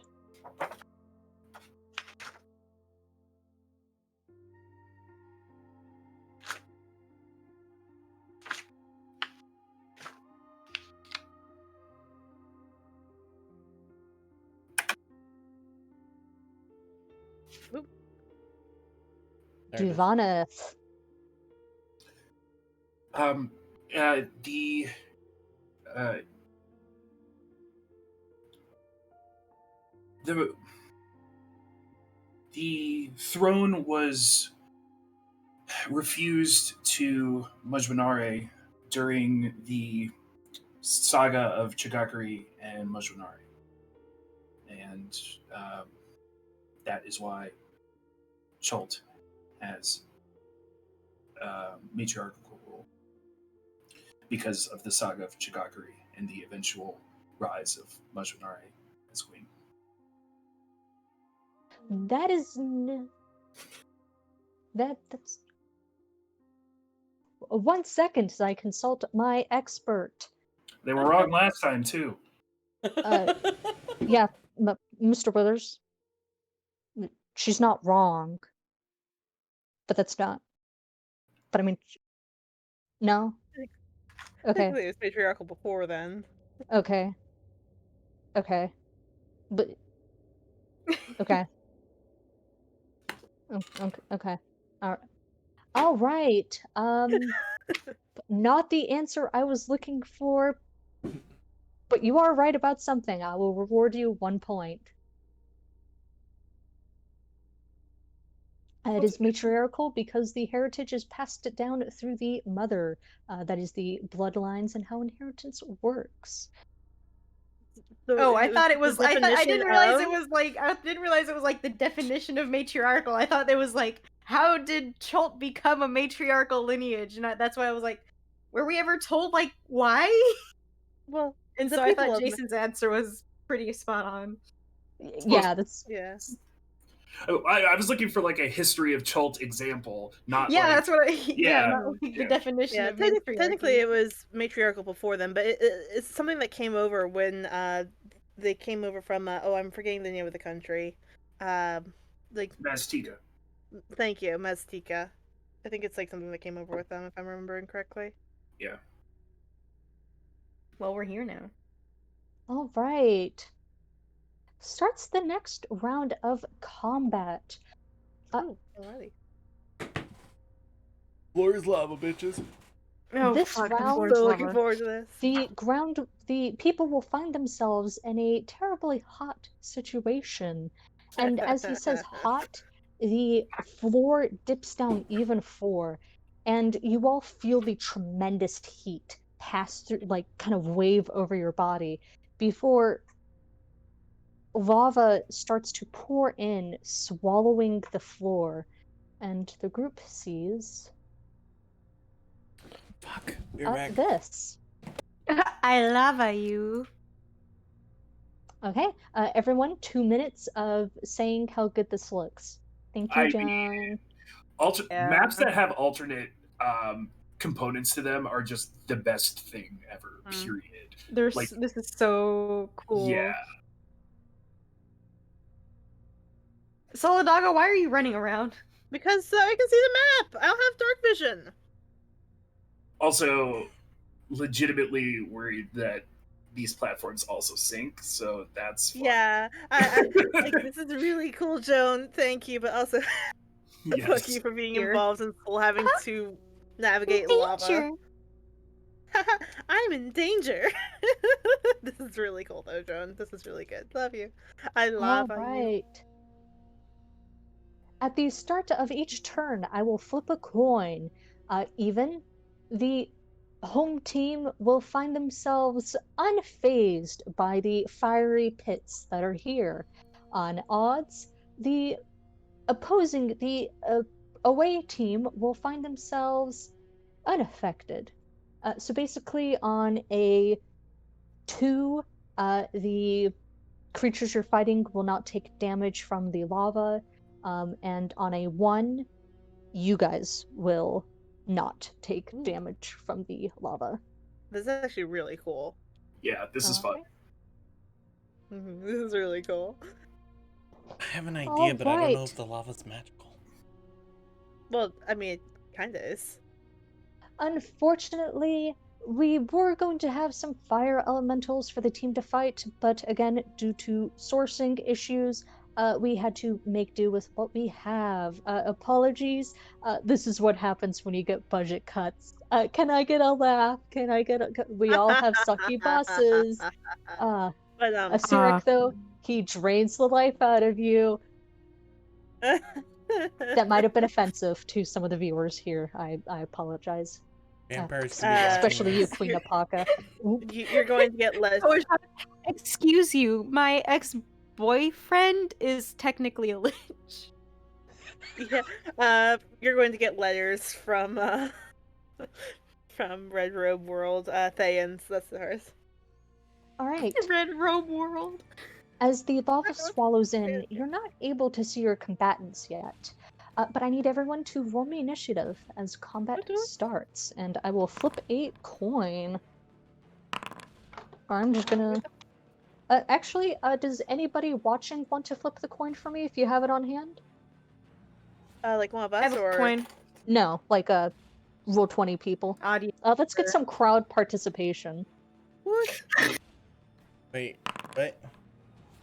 Like the Twitch chat. Oh, Suplex said they will. Heads. Ooh. They screamed heads. Excuse you, I don't think Joan can do it. That's nepotism. Yeah. Koshak and I are ties. All right. We both have 18 Heads. goals. Wait, really quick. I have a quick question. Will all my fire damage be halved? What do you mean? I'm wearing the Ring of Fire resistance. Oh yeah. That, yeah, I'm gonna go with, yeah, I think you guys maintain your resistance. Originally, when you guys were fighting fire elementals, immunity was going to be dropped down to resistance, and resistance was going to be dropped down to normal, but you guys aren't fighting the fire elementals anymore. So yeah, resistance still stands. I got an 18.12, which means Koshak and I are tied, but if he can choose which order we go in. What's your dex? Well, I think you both have the same. yeah, that's why I'm saying that we're tied. I think it goes to like the next stat or something. Joan, flip a coin. Heads, Or soul, just- tails. It's Korzak. already in the thing. It's Korshak first. Beans. Wow. I've never been top of the torn order. What do I do? Start thinking about what you're doing. Yeah, start now. Start now. Yeah. No, Always I like know. plan like several moves ahead. And then panic when everything Okay. suddenly changes. Mm-hmm. That's what I do. That's already what I do. But now I set the pace. Yeah, exactly. Now I Hyper set the pace. Now I set the pace for other people to be like, "Shit, he fucked up my move." How it works. Mm-hmm. That's how it works. All right, Koshak, top of the turn order. The heat is swelling up. It you can feel it kind of crisping your body. It appears that the four of you are affected by the lava circling around your platforms. Hmm.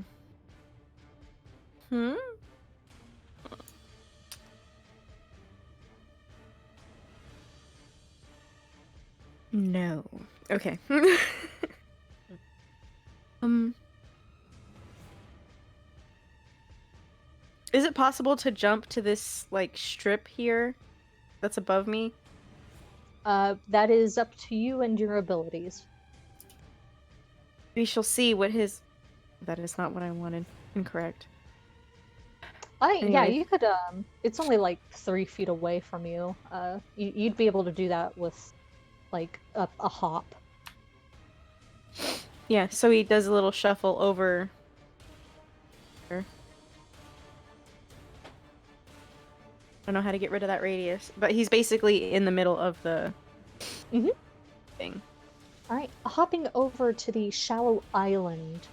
You are in the shallow island of land.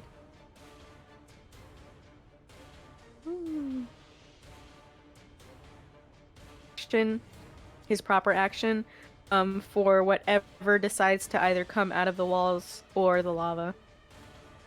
If anything Okay. decides to get near him, or actually more specifically, if anything decides to get near either Jet or Soul, then he's going to fire off a spell.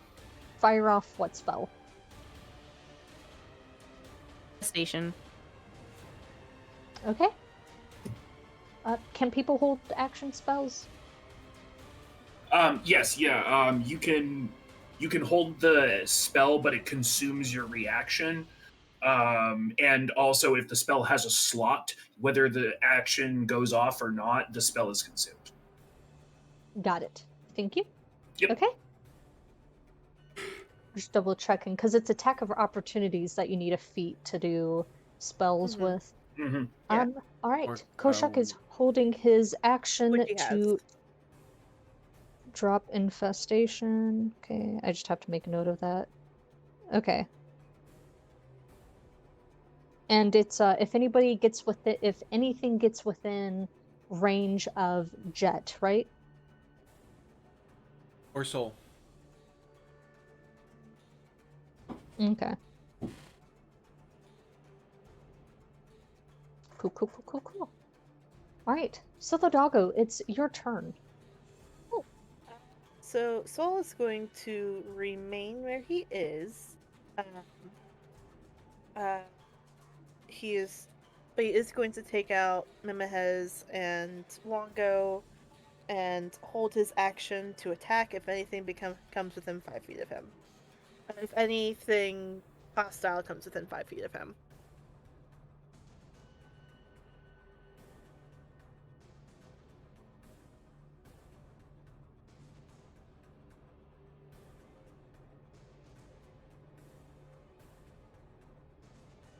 My computer is deciding to throw a shit fit, so No. All right. We got no to see for a little Bisborg bit. voice for any of you. Duvanith, we are looking at you. Muted. Sorry. Okay. She is going to go ahead and take out her daggers and will. How difficult would it be for her to move off of this podium to over here? I'd say she'd have to. It wouldn't take her. Um. Let's just simplify it. Give me a dexterity saving throw. Okay.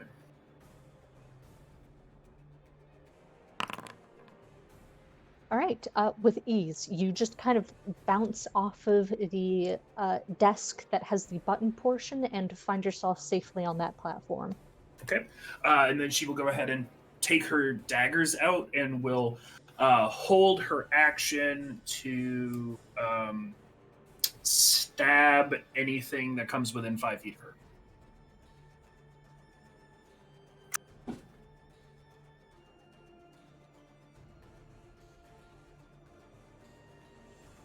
Okay.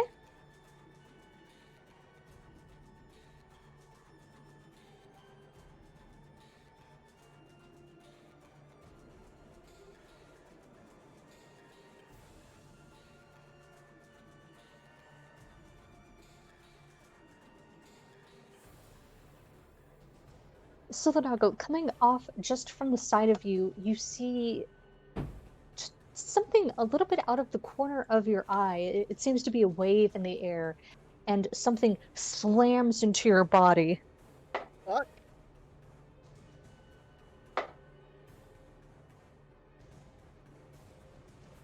Oh shit. This will be interesting. Okay. The first attack feels more like a gust of air against your body, but the second one hits solid, slamming itself into your shoulder, almost dislocating it, and you take 20 bludgeoning damage. Holy shit. Okay. Ow. I'm raging Alright. next turn. All right, I do believe that procs your reaction. You will have disadvantage because you cannot see it, but there is something That hostile in your area. and my aria. Okay. Can I reckless? Pull up what Reckless does. Where is reckless? You cannot. When you make your first attack on your turn. Yeah, okay, yeah. Disadvantage 17 and 17 24 and 11. I don't think you can bonus action. Oh, okay, then just a 17 24 then. All right, both of those will hit. Cool. Second roll, you had a nat. I know. Which I did. Yeah. Oh well. I'll still take it. I hit. Hopefully you kicked it out of him. 4, 5, 9 points of damage total. All right.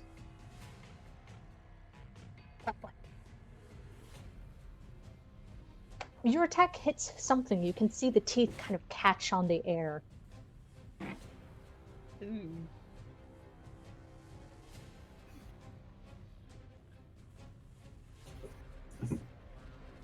For some reason, that was extremely violent, visceral.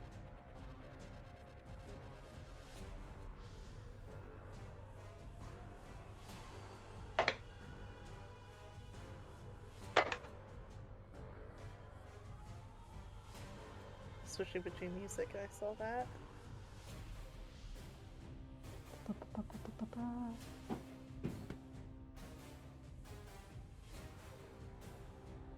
Okay. Jet, you can feel a presence near you, but you aren't able to see exactly what. As we start on your turn. Okay. And Jet saw Soul when he swung make like some kind of contact. Just couldn't see with what, right? I'm gonna lean on no because you probably weren't paying. Like Solidago didn't call out, and Okay. He just swung wildly. right. Okay. I'm gonna leave roll. that.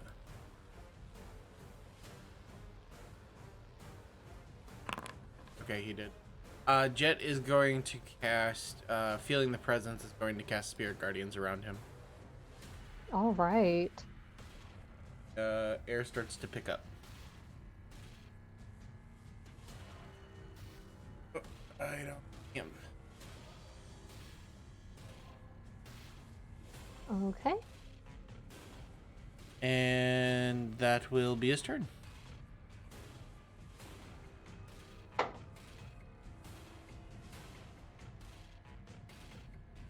All right. Roll the radiant damage. 11. Nice. Did they fail the save? They did not, so it's a 5. Oh, okay. No, I just want to make sure it was rolled. That's all. My bad. For some reason I Oh, thought yeah. it was like Sacred Flame, where it rolled or not, or failed or not. Okay. All right. The reaction from Duvaneth and Koshak did not proc. Just giving you guys that update. And we start at the top of the turn order. Is there anybody in the Twitch crowd who wants to roll me a coin? Yeah, I was gonna say he wouldn't be procced because he can't see what's attacking. Yeah. Yeah. Anybody in chat want to flip a coin or something real quick? I'm gonna hold on for a second, but I've already rolled my dice. All right, with an 11, it is odds. Oh. The team, Kate, go ahead and roll me a dice for I was next about round. to say, yeah, there you go. The team finds themselves misted down by the cool air. They will not take damage from moving through the lava.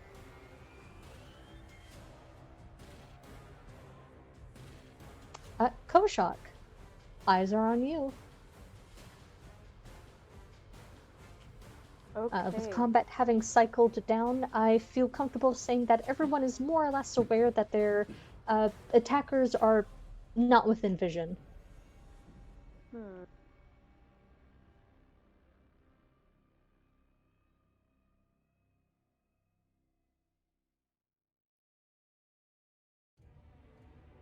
Okay. I don't think.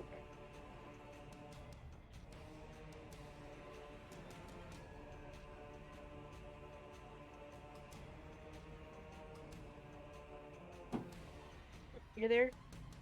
Yeah, I'm Hey? still here. I'm just. He can't see them, and nobody is near him. He sees that Jet has cast something.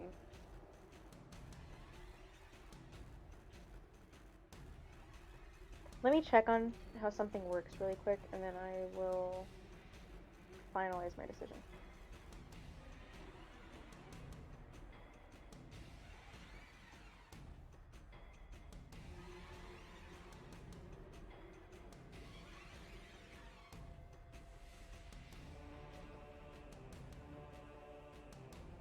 Nope, okay, yeah. So...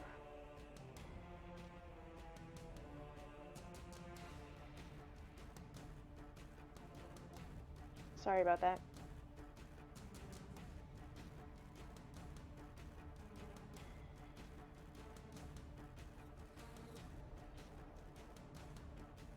I am honestly at a loss for what to do. I will continue... Yeah, because I've been thinking about this the entire time, but I can't think of anything right now. So I'm going to continue my held action until something either attacks me or something becomes visible to either Jet or Solidago. So you're gonna hold your action to cast Infestation if anything attacks you? Mm-hmm. Okay. Solidago, we are looking at you. Well, so based on the fact he didn't hear complete agony, when the lava was turned on for the other team, He is going to swing for this area right here. All right. Do I attack normally or with a disadvantage? Uh,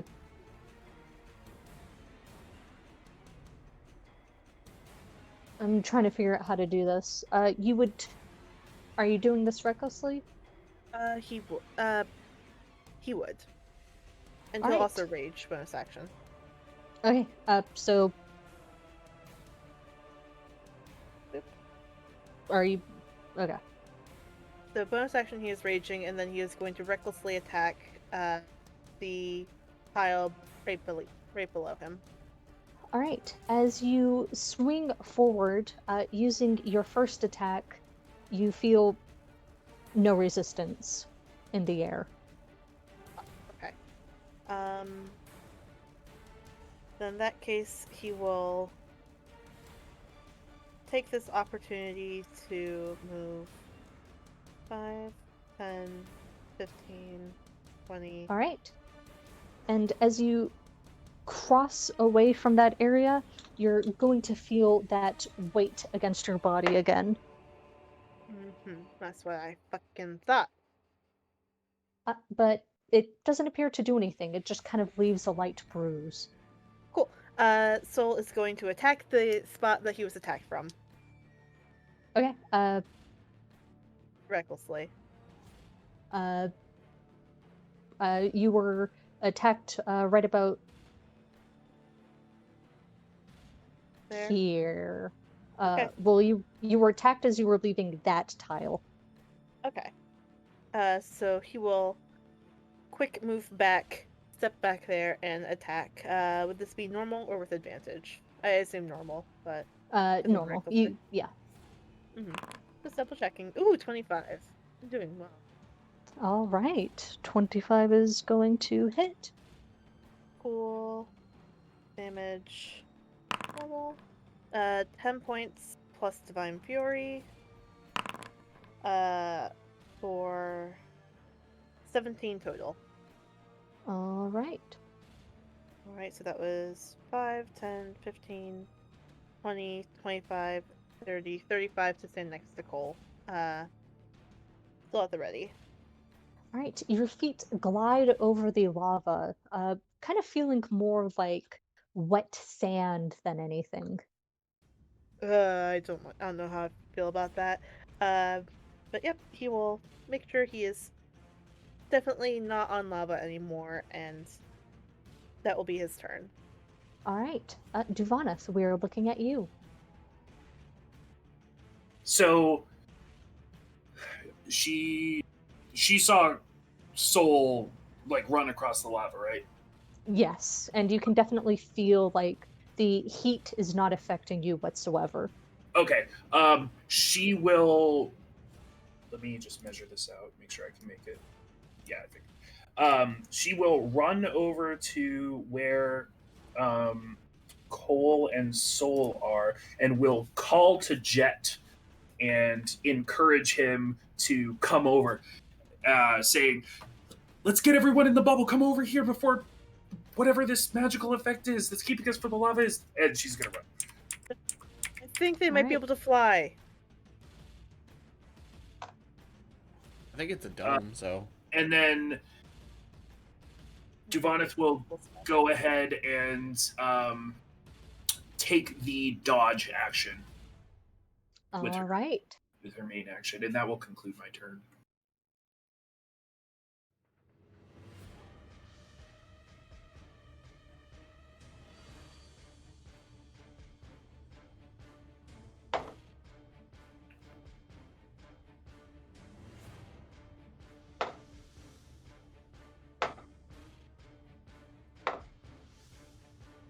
Jesus. All right.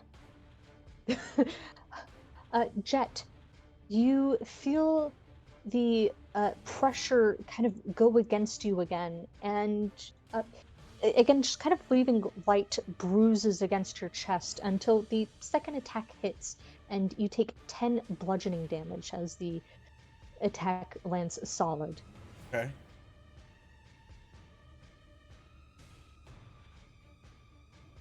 I gotta roll a concentration check.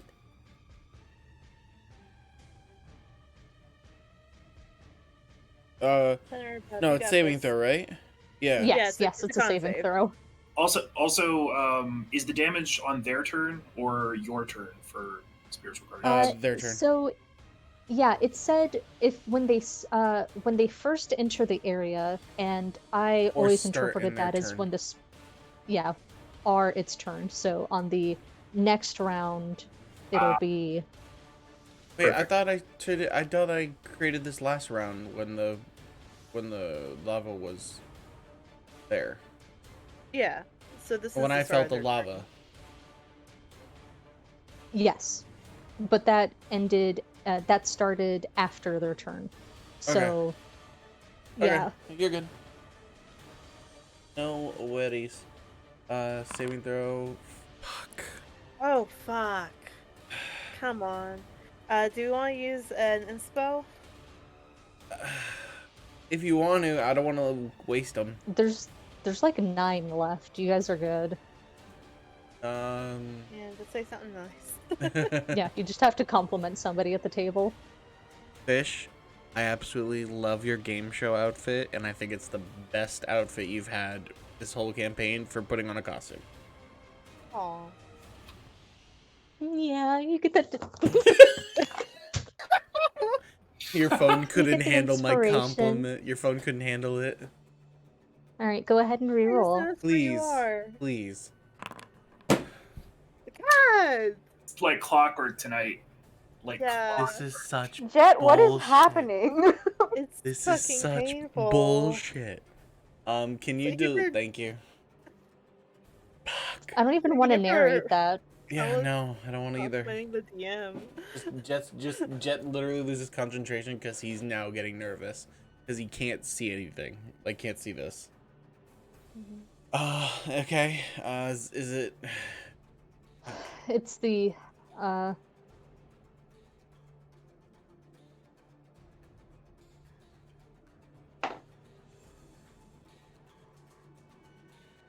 Third level 2.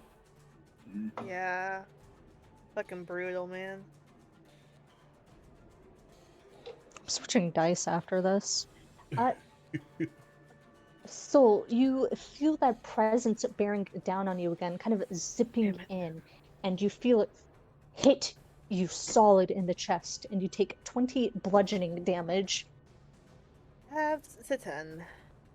I'm not looking that great, y'all.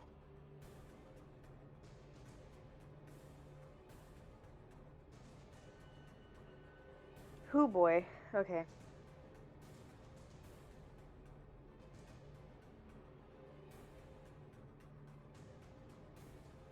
In some news, I have idea. Jet, we are looking at you. Yeah. All right.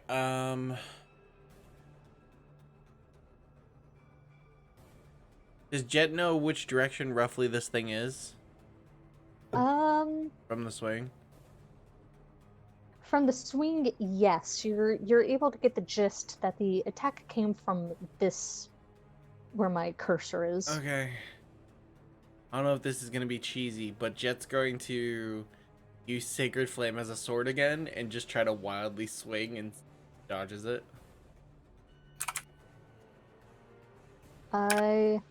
Wait, hold on. You can never mind. you I can can't. see I within can't. Yeah, range. I just Yeah. read that. Yeah. Fuck it. He's gonna firebolt. Double disadvantage. Fuck it. He has, All He has no right. hand attacks. Holy shit. Oh, it's a 17. I rolled a 20 and a 17. That's gorgeous. Come on. Why can't I get on the fucking concentration? Hey, 3d10. 17 We'll points take- of damage.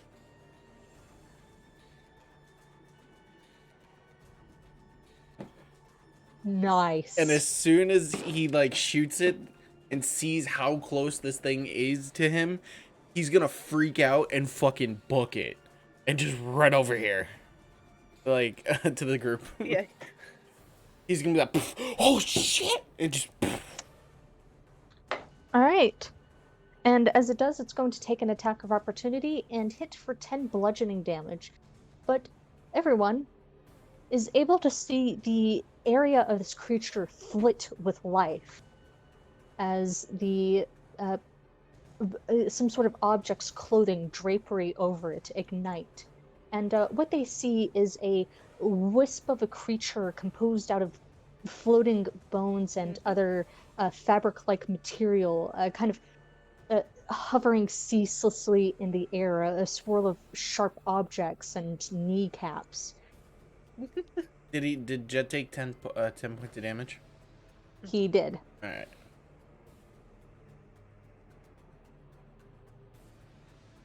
Oh, it just occurred to me that we have like this like water wall effect happening. Wonder if that means he can see us. What do you mean Like- water wall effect? Oh, like the jug. No, yeah, like there's like a waterfall effect happening around us. Well, there was above at some point in time. All right, with heads, the enemy team is able to safely make it across the lava. You again feel the heat wave over all of you, and we start with Koshok's turn. Okay, so we can see the enemy now? You can see one of them. Alright, if... Okay, I have a question. If I were to cast Fog Cloud, would it at least make their movements visible?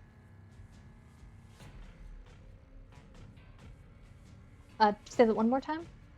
If I were to cast Fog Cloud, would that make the movements of the enemies visible? Pull up the spell for me.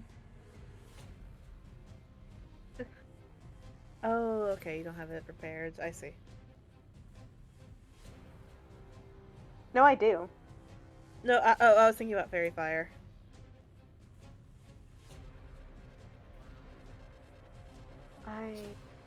Yo, but if you We clicked on it. We clicked on it earlier. but if you drop but- fog though, Yeah. I could also do Fairy Fire.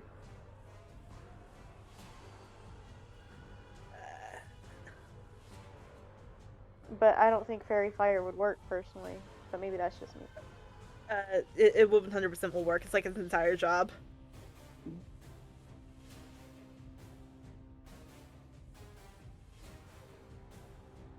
Oh, can you guys I talk? completely had a there we a go. misunderstanding of what Fairy Fire was.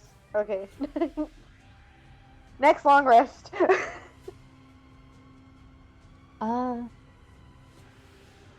Unfortunately, no. It will not. Fog Cloud will not show the movement. All right. And I don't have Fairy Fire prep. Woo. Okay. I will, however, do... I keep losing this spell, and I hate it.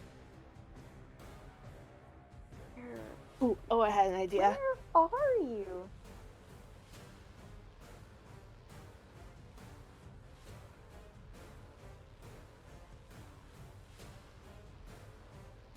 Ooh. I am gonna cast Anti-Life Shell. jeez.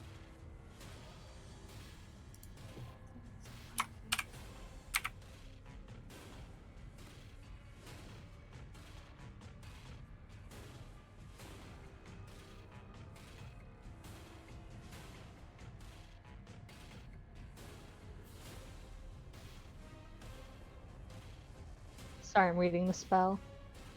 That's an interesting one. All right. Then the range or reach weapons through the barrier. Oh, cool.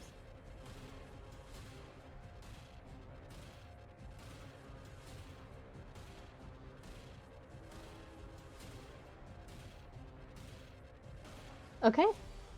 You cast the spell.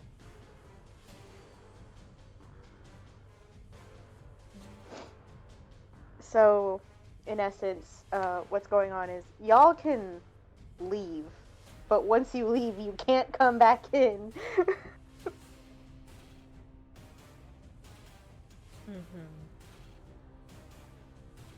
Well, this gives me a... I mean, it's a timed battle, so I mean, we just have to hold out, right? It's here for an hour. That's we an always interesting. we could also call in a friend.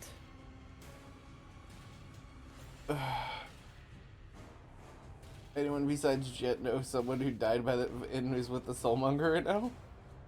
Yeah, well, we know several people. Yeah. So wait, who does Soul know? Kojak, hey, sweetie. Oh yeah, Well, that's we right. know... You. Yeah, I forgot. No, I forgot. Yeah. Yeah, all that. Cedrin, Penny, technically they've had conversations because of List before. But we don't know they're dead though. Yeah, I it's mean, they're in basically the people that we Soulmonger. know. Okay, We need to know that they're is dead that in your the turn? Soulmonger. Yeah, that's his turn. All right. Solidago, we're looking at you. Should I call in a friend? Because I don't know about y'all, but I think we're a little bit out of our element here. I have a plan B though. I'd say hold it and see if this thing works. Cool. So we'll reach into Duvana's backpack, sort of like turning her around to do so, and we'll pull out some chalk, crush it in his hands, and prepare to throw it at the nearest thing that comes into his area. All right, that is going to be an action to pull it out and crush it into a powder. That is fine, because he's an anti-lift shell. All right. Okay. Anything for your bonus action or movement? He will say to someone, could someone slap me when you have the chance? I need to keep up this rage. But that'll be his turn. Is furiously attacking the chalk in his hands in hopes that counts to keep his rage up. Alright, let me double check your rage. I have to either make an attack or have an attack If your made against turn, me. or if your turn ends and you haven't attacked a hostile creature since your last turn, or taken damage since then, just let me. Unfortunately, So- your rage will drop. Wait, hold it. After hearing that, let me click on it again. So I have to do that. Gain the following. It ends early if you're unconscious. If your turn ends and you haven't attacked a hostile creature since your last turn. And you Taking took a damage. bludgeoning damage. Yeah, so I took damage last time. And so then if I don't take an attack or yada yada, my next turn, then it's dropped. If Okay, I'm sounds reading that good. correctly. Yeah. I also misread anti-life shell, but I'm just gonna let it stand for this combat. But after this encounter, I'll make sure to correct. Okay. Well, that's not for me. You're Okay. back. Yep. So your rage is still up. Duvanith, we're looking at you. Duvanith's going to look at Koshak real quick and say, "Can I shoot out of this?"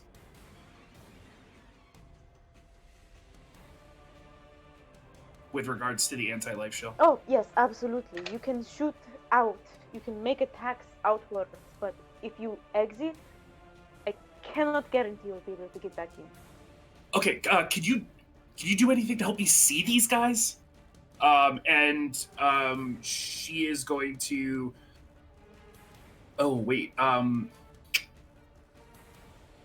There was one that was attacking Soul prior to the shell going up, right? Yes. Okay. And there is also one we can see.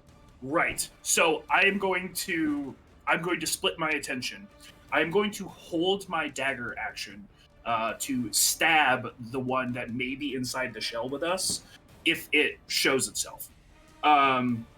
And then I'm going to utilize my bonus action to look at the one that is visible to us, and I'm going to use insightful fighting on it.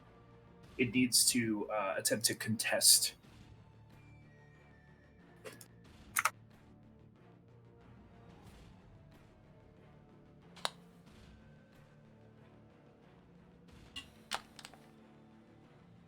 Okay, just give me a second. I'm gonna wait for Sam to get back within my vision. I have to double check some Yeah, sure. things.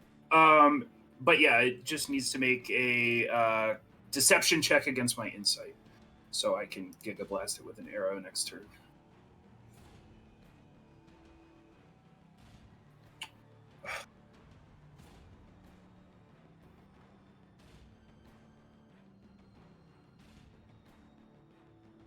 Here you go. Come here. Sorry. Okay, as Duvanith focuses her attention, reaching out and staring towards the area where the invisible stalker appeared, several things happen at once.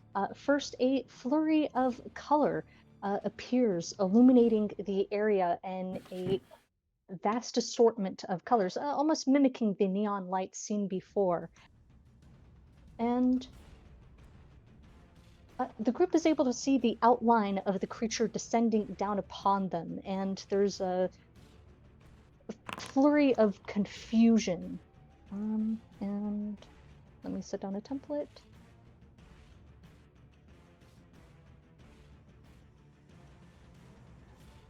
I'm about to do this wrong. You got this. Thank you.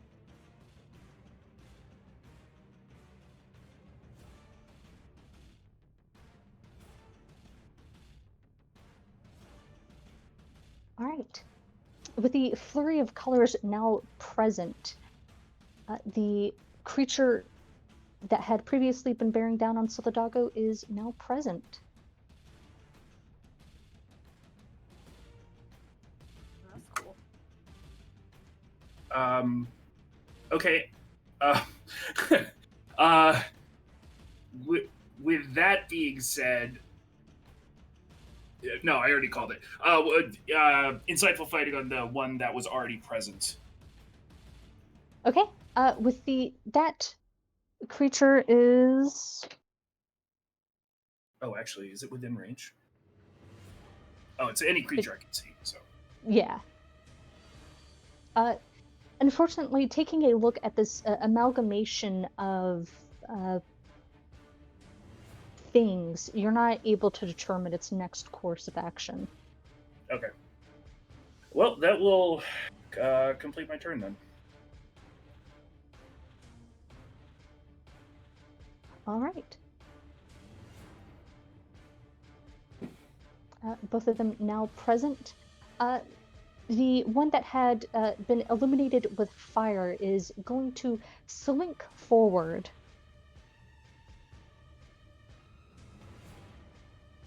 And kind of helplessly stand there at the edge of Koshok's spell. And the one nearest to Solidago is going to slink forward and kind of bump against it and stay there as well. And you can hear Belcours go, they're shelled up. Let's see how long this lasts.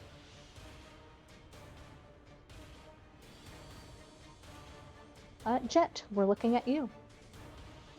Okay. Just trying to understand this anti-life shell. So they can't do anything to us, but we can do spells to them?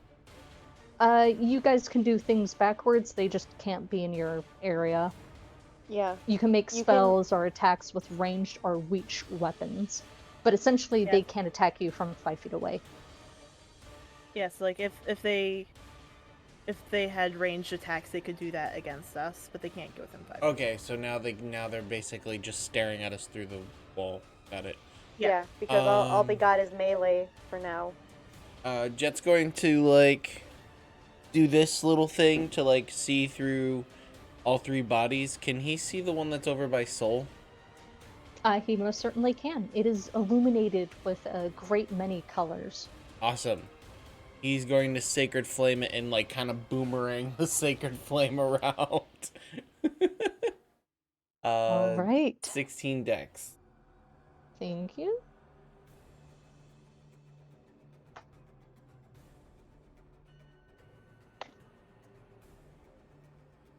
Unfortunately, it is going to pass. Fucking fucker. Alright, that's his turn. He's trying to hold these spells a little bit longer. Okay. Koshak, we're looking at you.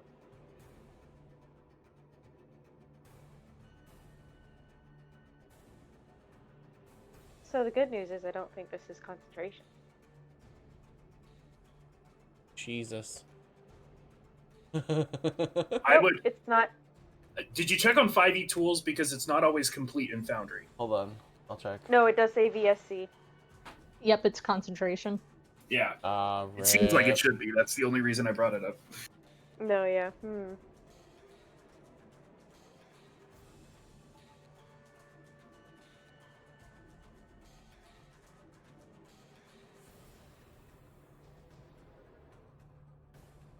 Does doing a violence break concentration?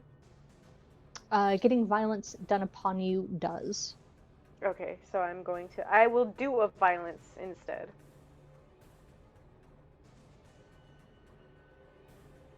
Hello, I'm here to help you do a violence. Okay.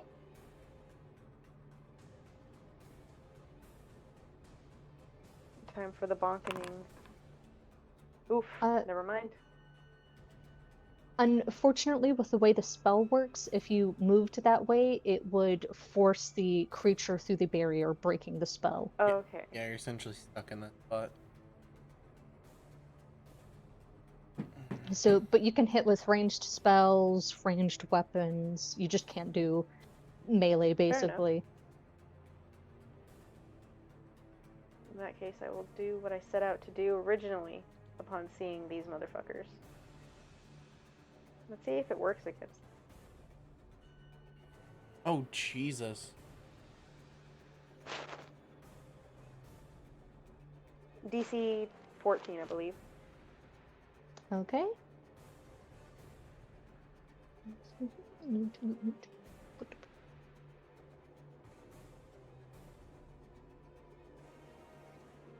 All right. As you reach out and do the spell, while it's failed, they are completely unaffected by the spell's presence. The creatures just kind of crawl around the body's mass. Okay. So infestation just has no effect, would have no effect even if it had succeeded. It had succeeded. They are immune to poison. Okay, that's what I think. It was something. Yeah. All right, cool. Good to know. That's his turn. All right. And Belcor's voice will sound out. This is the last round of combat. Unless someone starts doing damage, this is going to start looking like a loss for the Wastrels.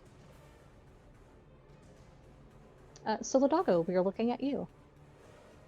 Soul looks at how this creature now can be seen is like covered in glitter, and he looks down at the chalk in his hands and like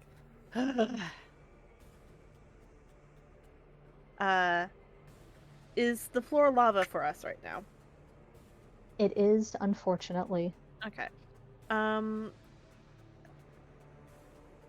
He sort of looks and is like, I don't really ugh, fine.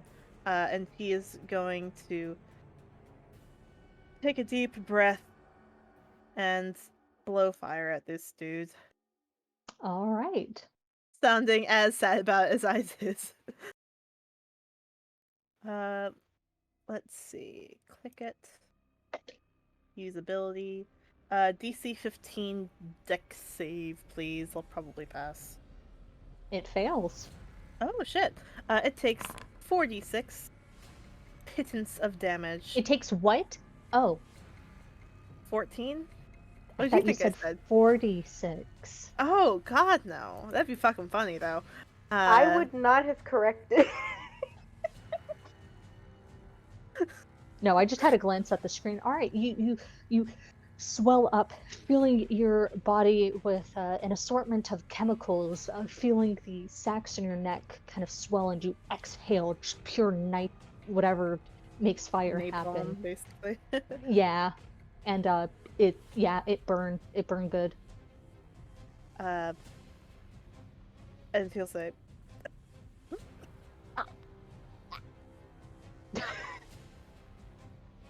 All "That's all I right, got." Duvanith, we're looking at you. Okay, how harmed does the one that Soul just blew fire at look?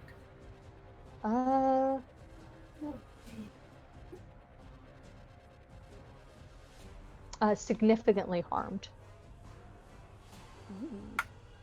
Yeah, I did hit it earlier. And this, like, mystical, magical. So, I just want to clarify a couple things because I'm about to do something really stupid. This mystical, magical coating on this thing, does it seem like it's going to provide me any, like, special capabilities over attacking the other one?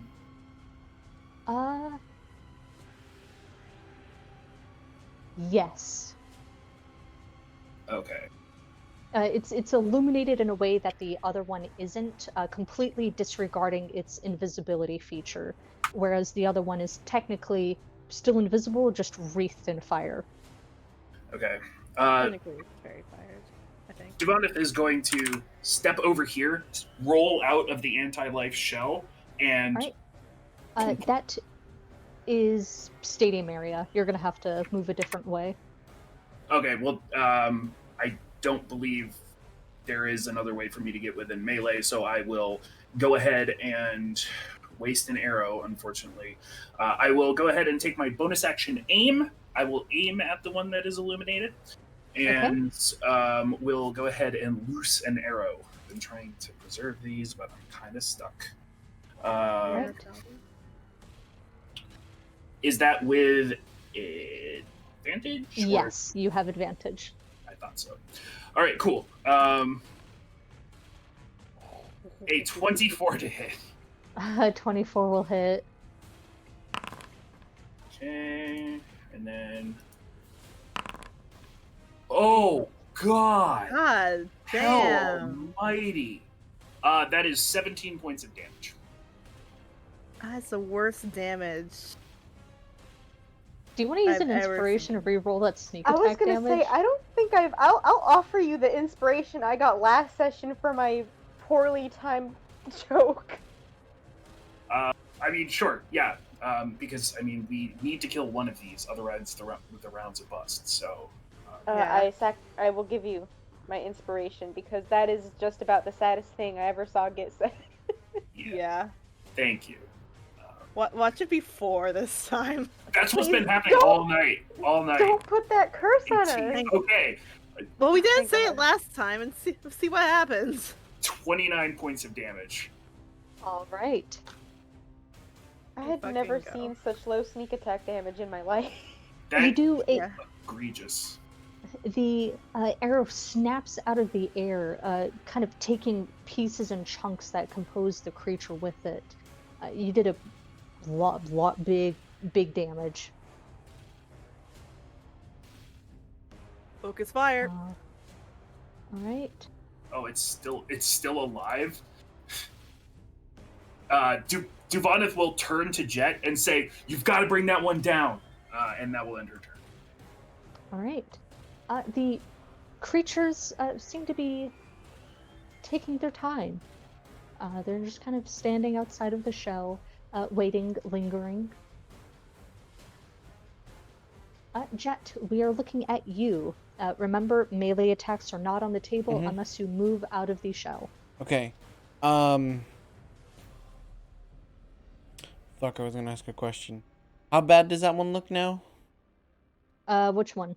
The one that Duvana just shot? I think it's this one over here. Bad. Bad. Bad, bad. Bad, bad. Bad. Like, bad. Yeah, like, bad. Fuck it. I mean- want to make sure we hit it. I want to make sure it hits. Yeah, fuck it. All right. He's gonna do this at 4th level.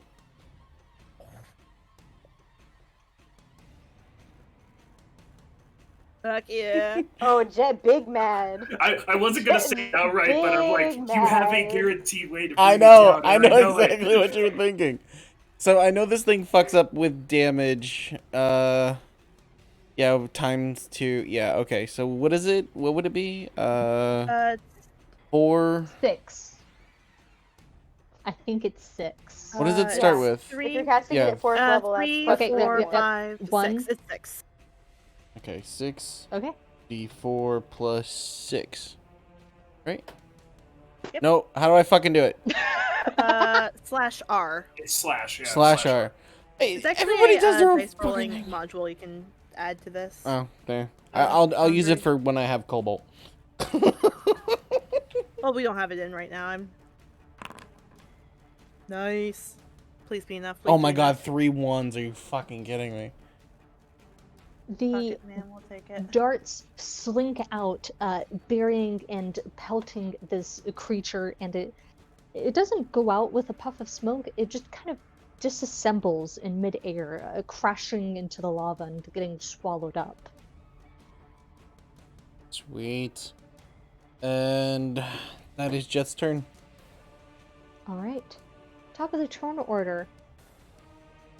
And again, you feel that heavy, bearing weight on all of you. And the other creature is kind of scooted off. A puff of smoke kind of renders out the flame in it, and it disappears out of view. And Belcor says, wonderful. Nobody downed, and they are at half their team. That is a win for the group. Take 3 points. You are standing at a glorious, beautiful 8. But don't worry. There will be plenty of time to catch up as we begin our lightning round. All points for this round from trivia and combat count for both. Beginning with trivia, I believe we have some questions for the group. Are we all in position and ready? Right. Sorry for pulling you guys in so late. I promise it's worth it. I believe in you. I believe it. Meaty, are you in? Yeah, I'm in. Okay.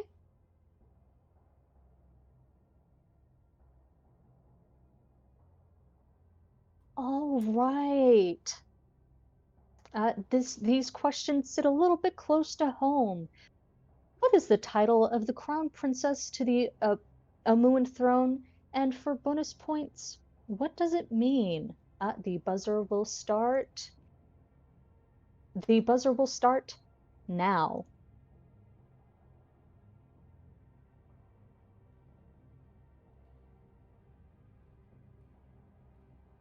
It's Kushkal. Kushkal. That is correct. You take 2 points for the team. Do you know what it means? Not offhand. All right. Wonderful. Please, princess. Oh, Now, for the final question of this trivia. This one is not a two-part. Well, yes, it is a two-parter. What is the nickname of Koshkal Mercenaries' beloved and champion, and what does it mean? The buzzer will start now. Fuck. Up, Koashok. The nickname given to Koshkar's champion is Duvanith. Sorry, let me say that the sword coast way. Guanith, and it is indicative of the star that basically leads people to Omun. The guiding Uh, star, as it were. Unfortunately, that is wrong. Kushko Mercenari never gave her champion a nickname. What was that? There's another one? Where? Devana just takes the chalice off of her belt and holds it up. You see the spheroid body descend down, and one staring, blinking eye examines it closely. Yeah, I'm staring at it right now. Really? And nobody's gonna tell. Oh, now I have to kill you. Okay, yeah, that's real charming, Mr. Withers. Okay, thank you. 4 points to the race rules. They are now standing Damn. at a whopping, beautiful 12. 12. Now for the combat round. Fuck. Uh, I'm very sorry. We will be ending here shortly, but let's take a 5-minute break, and I will introduce the combat round, and then we will draw to a close for next session. So, cut to a commercial break. All right, we'll be right back again. I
Hey everyone, and welcome back to today's game.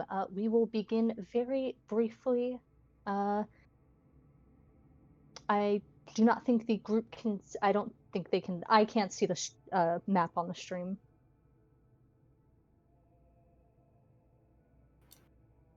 Muty, are you here? Spectator.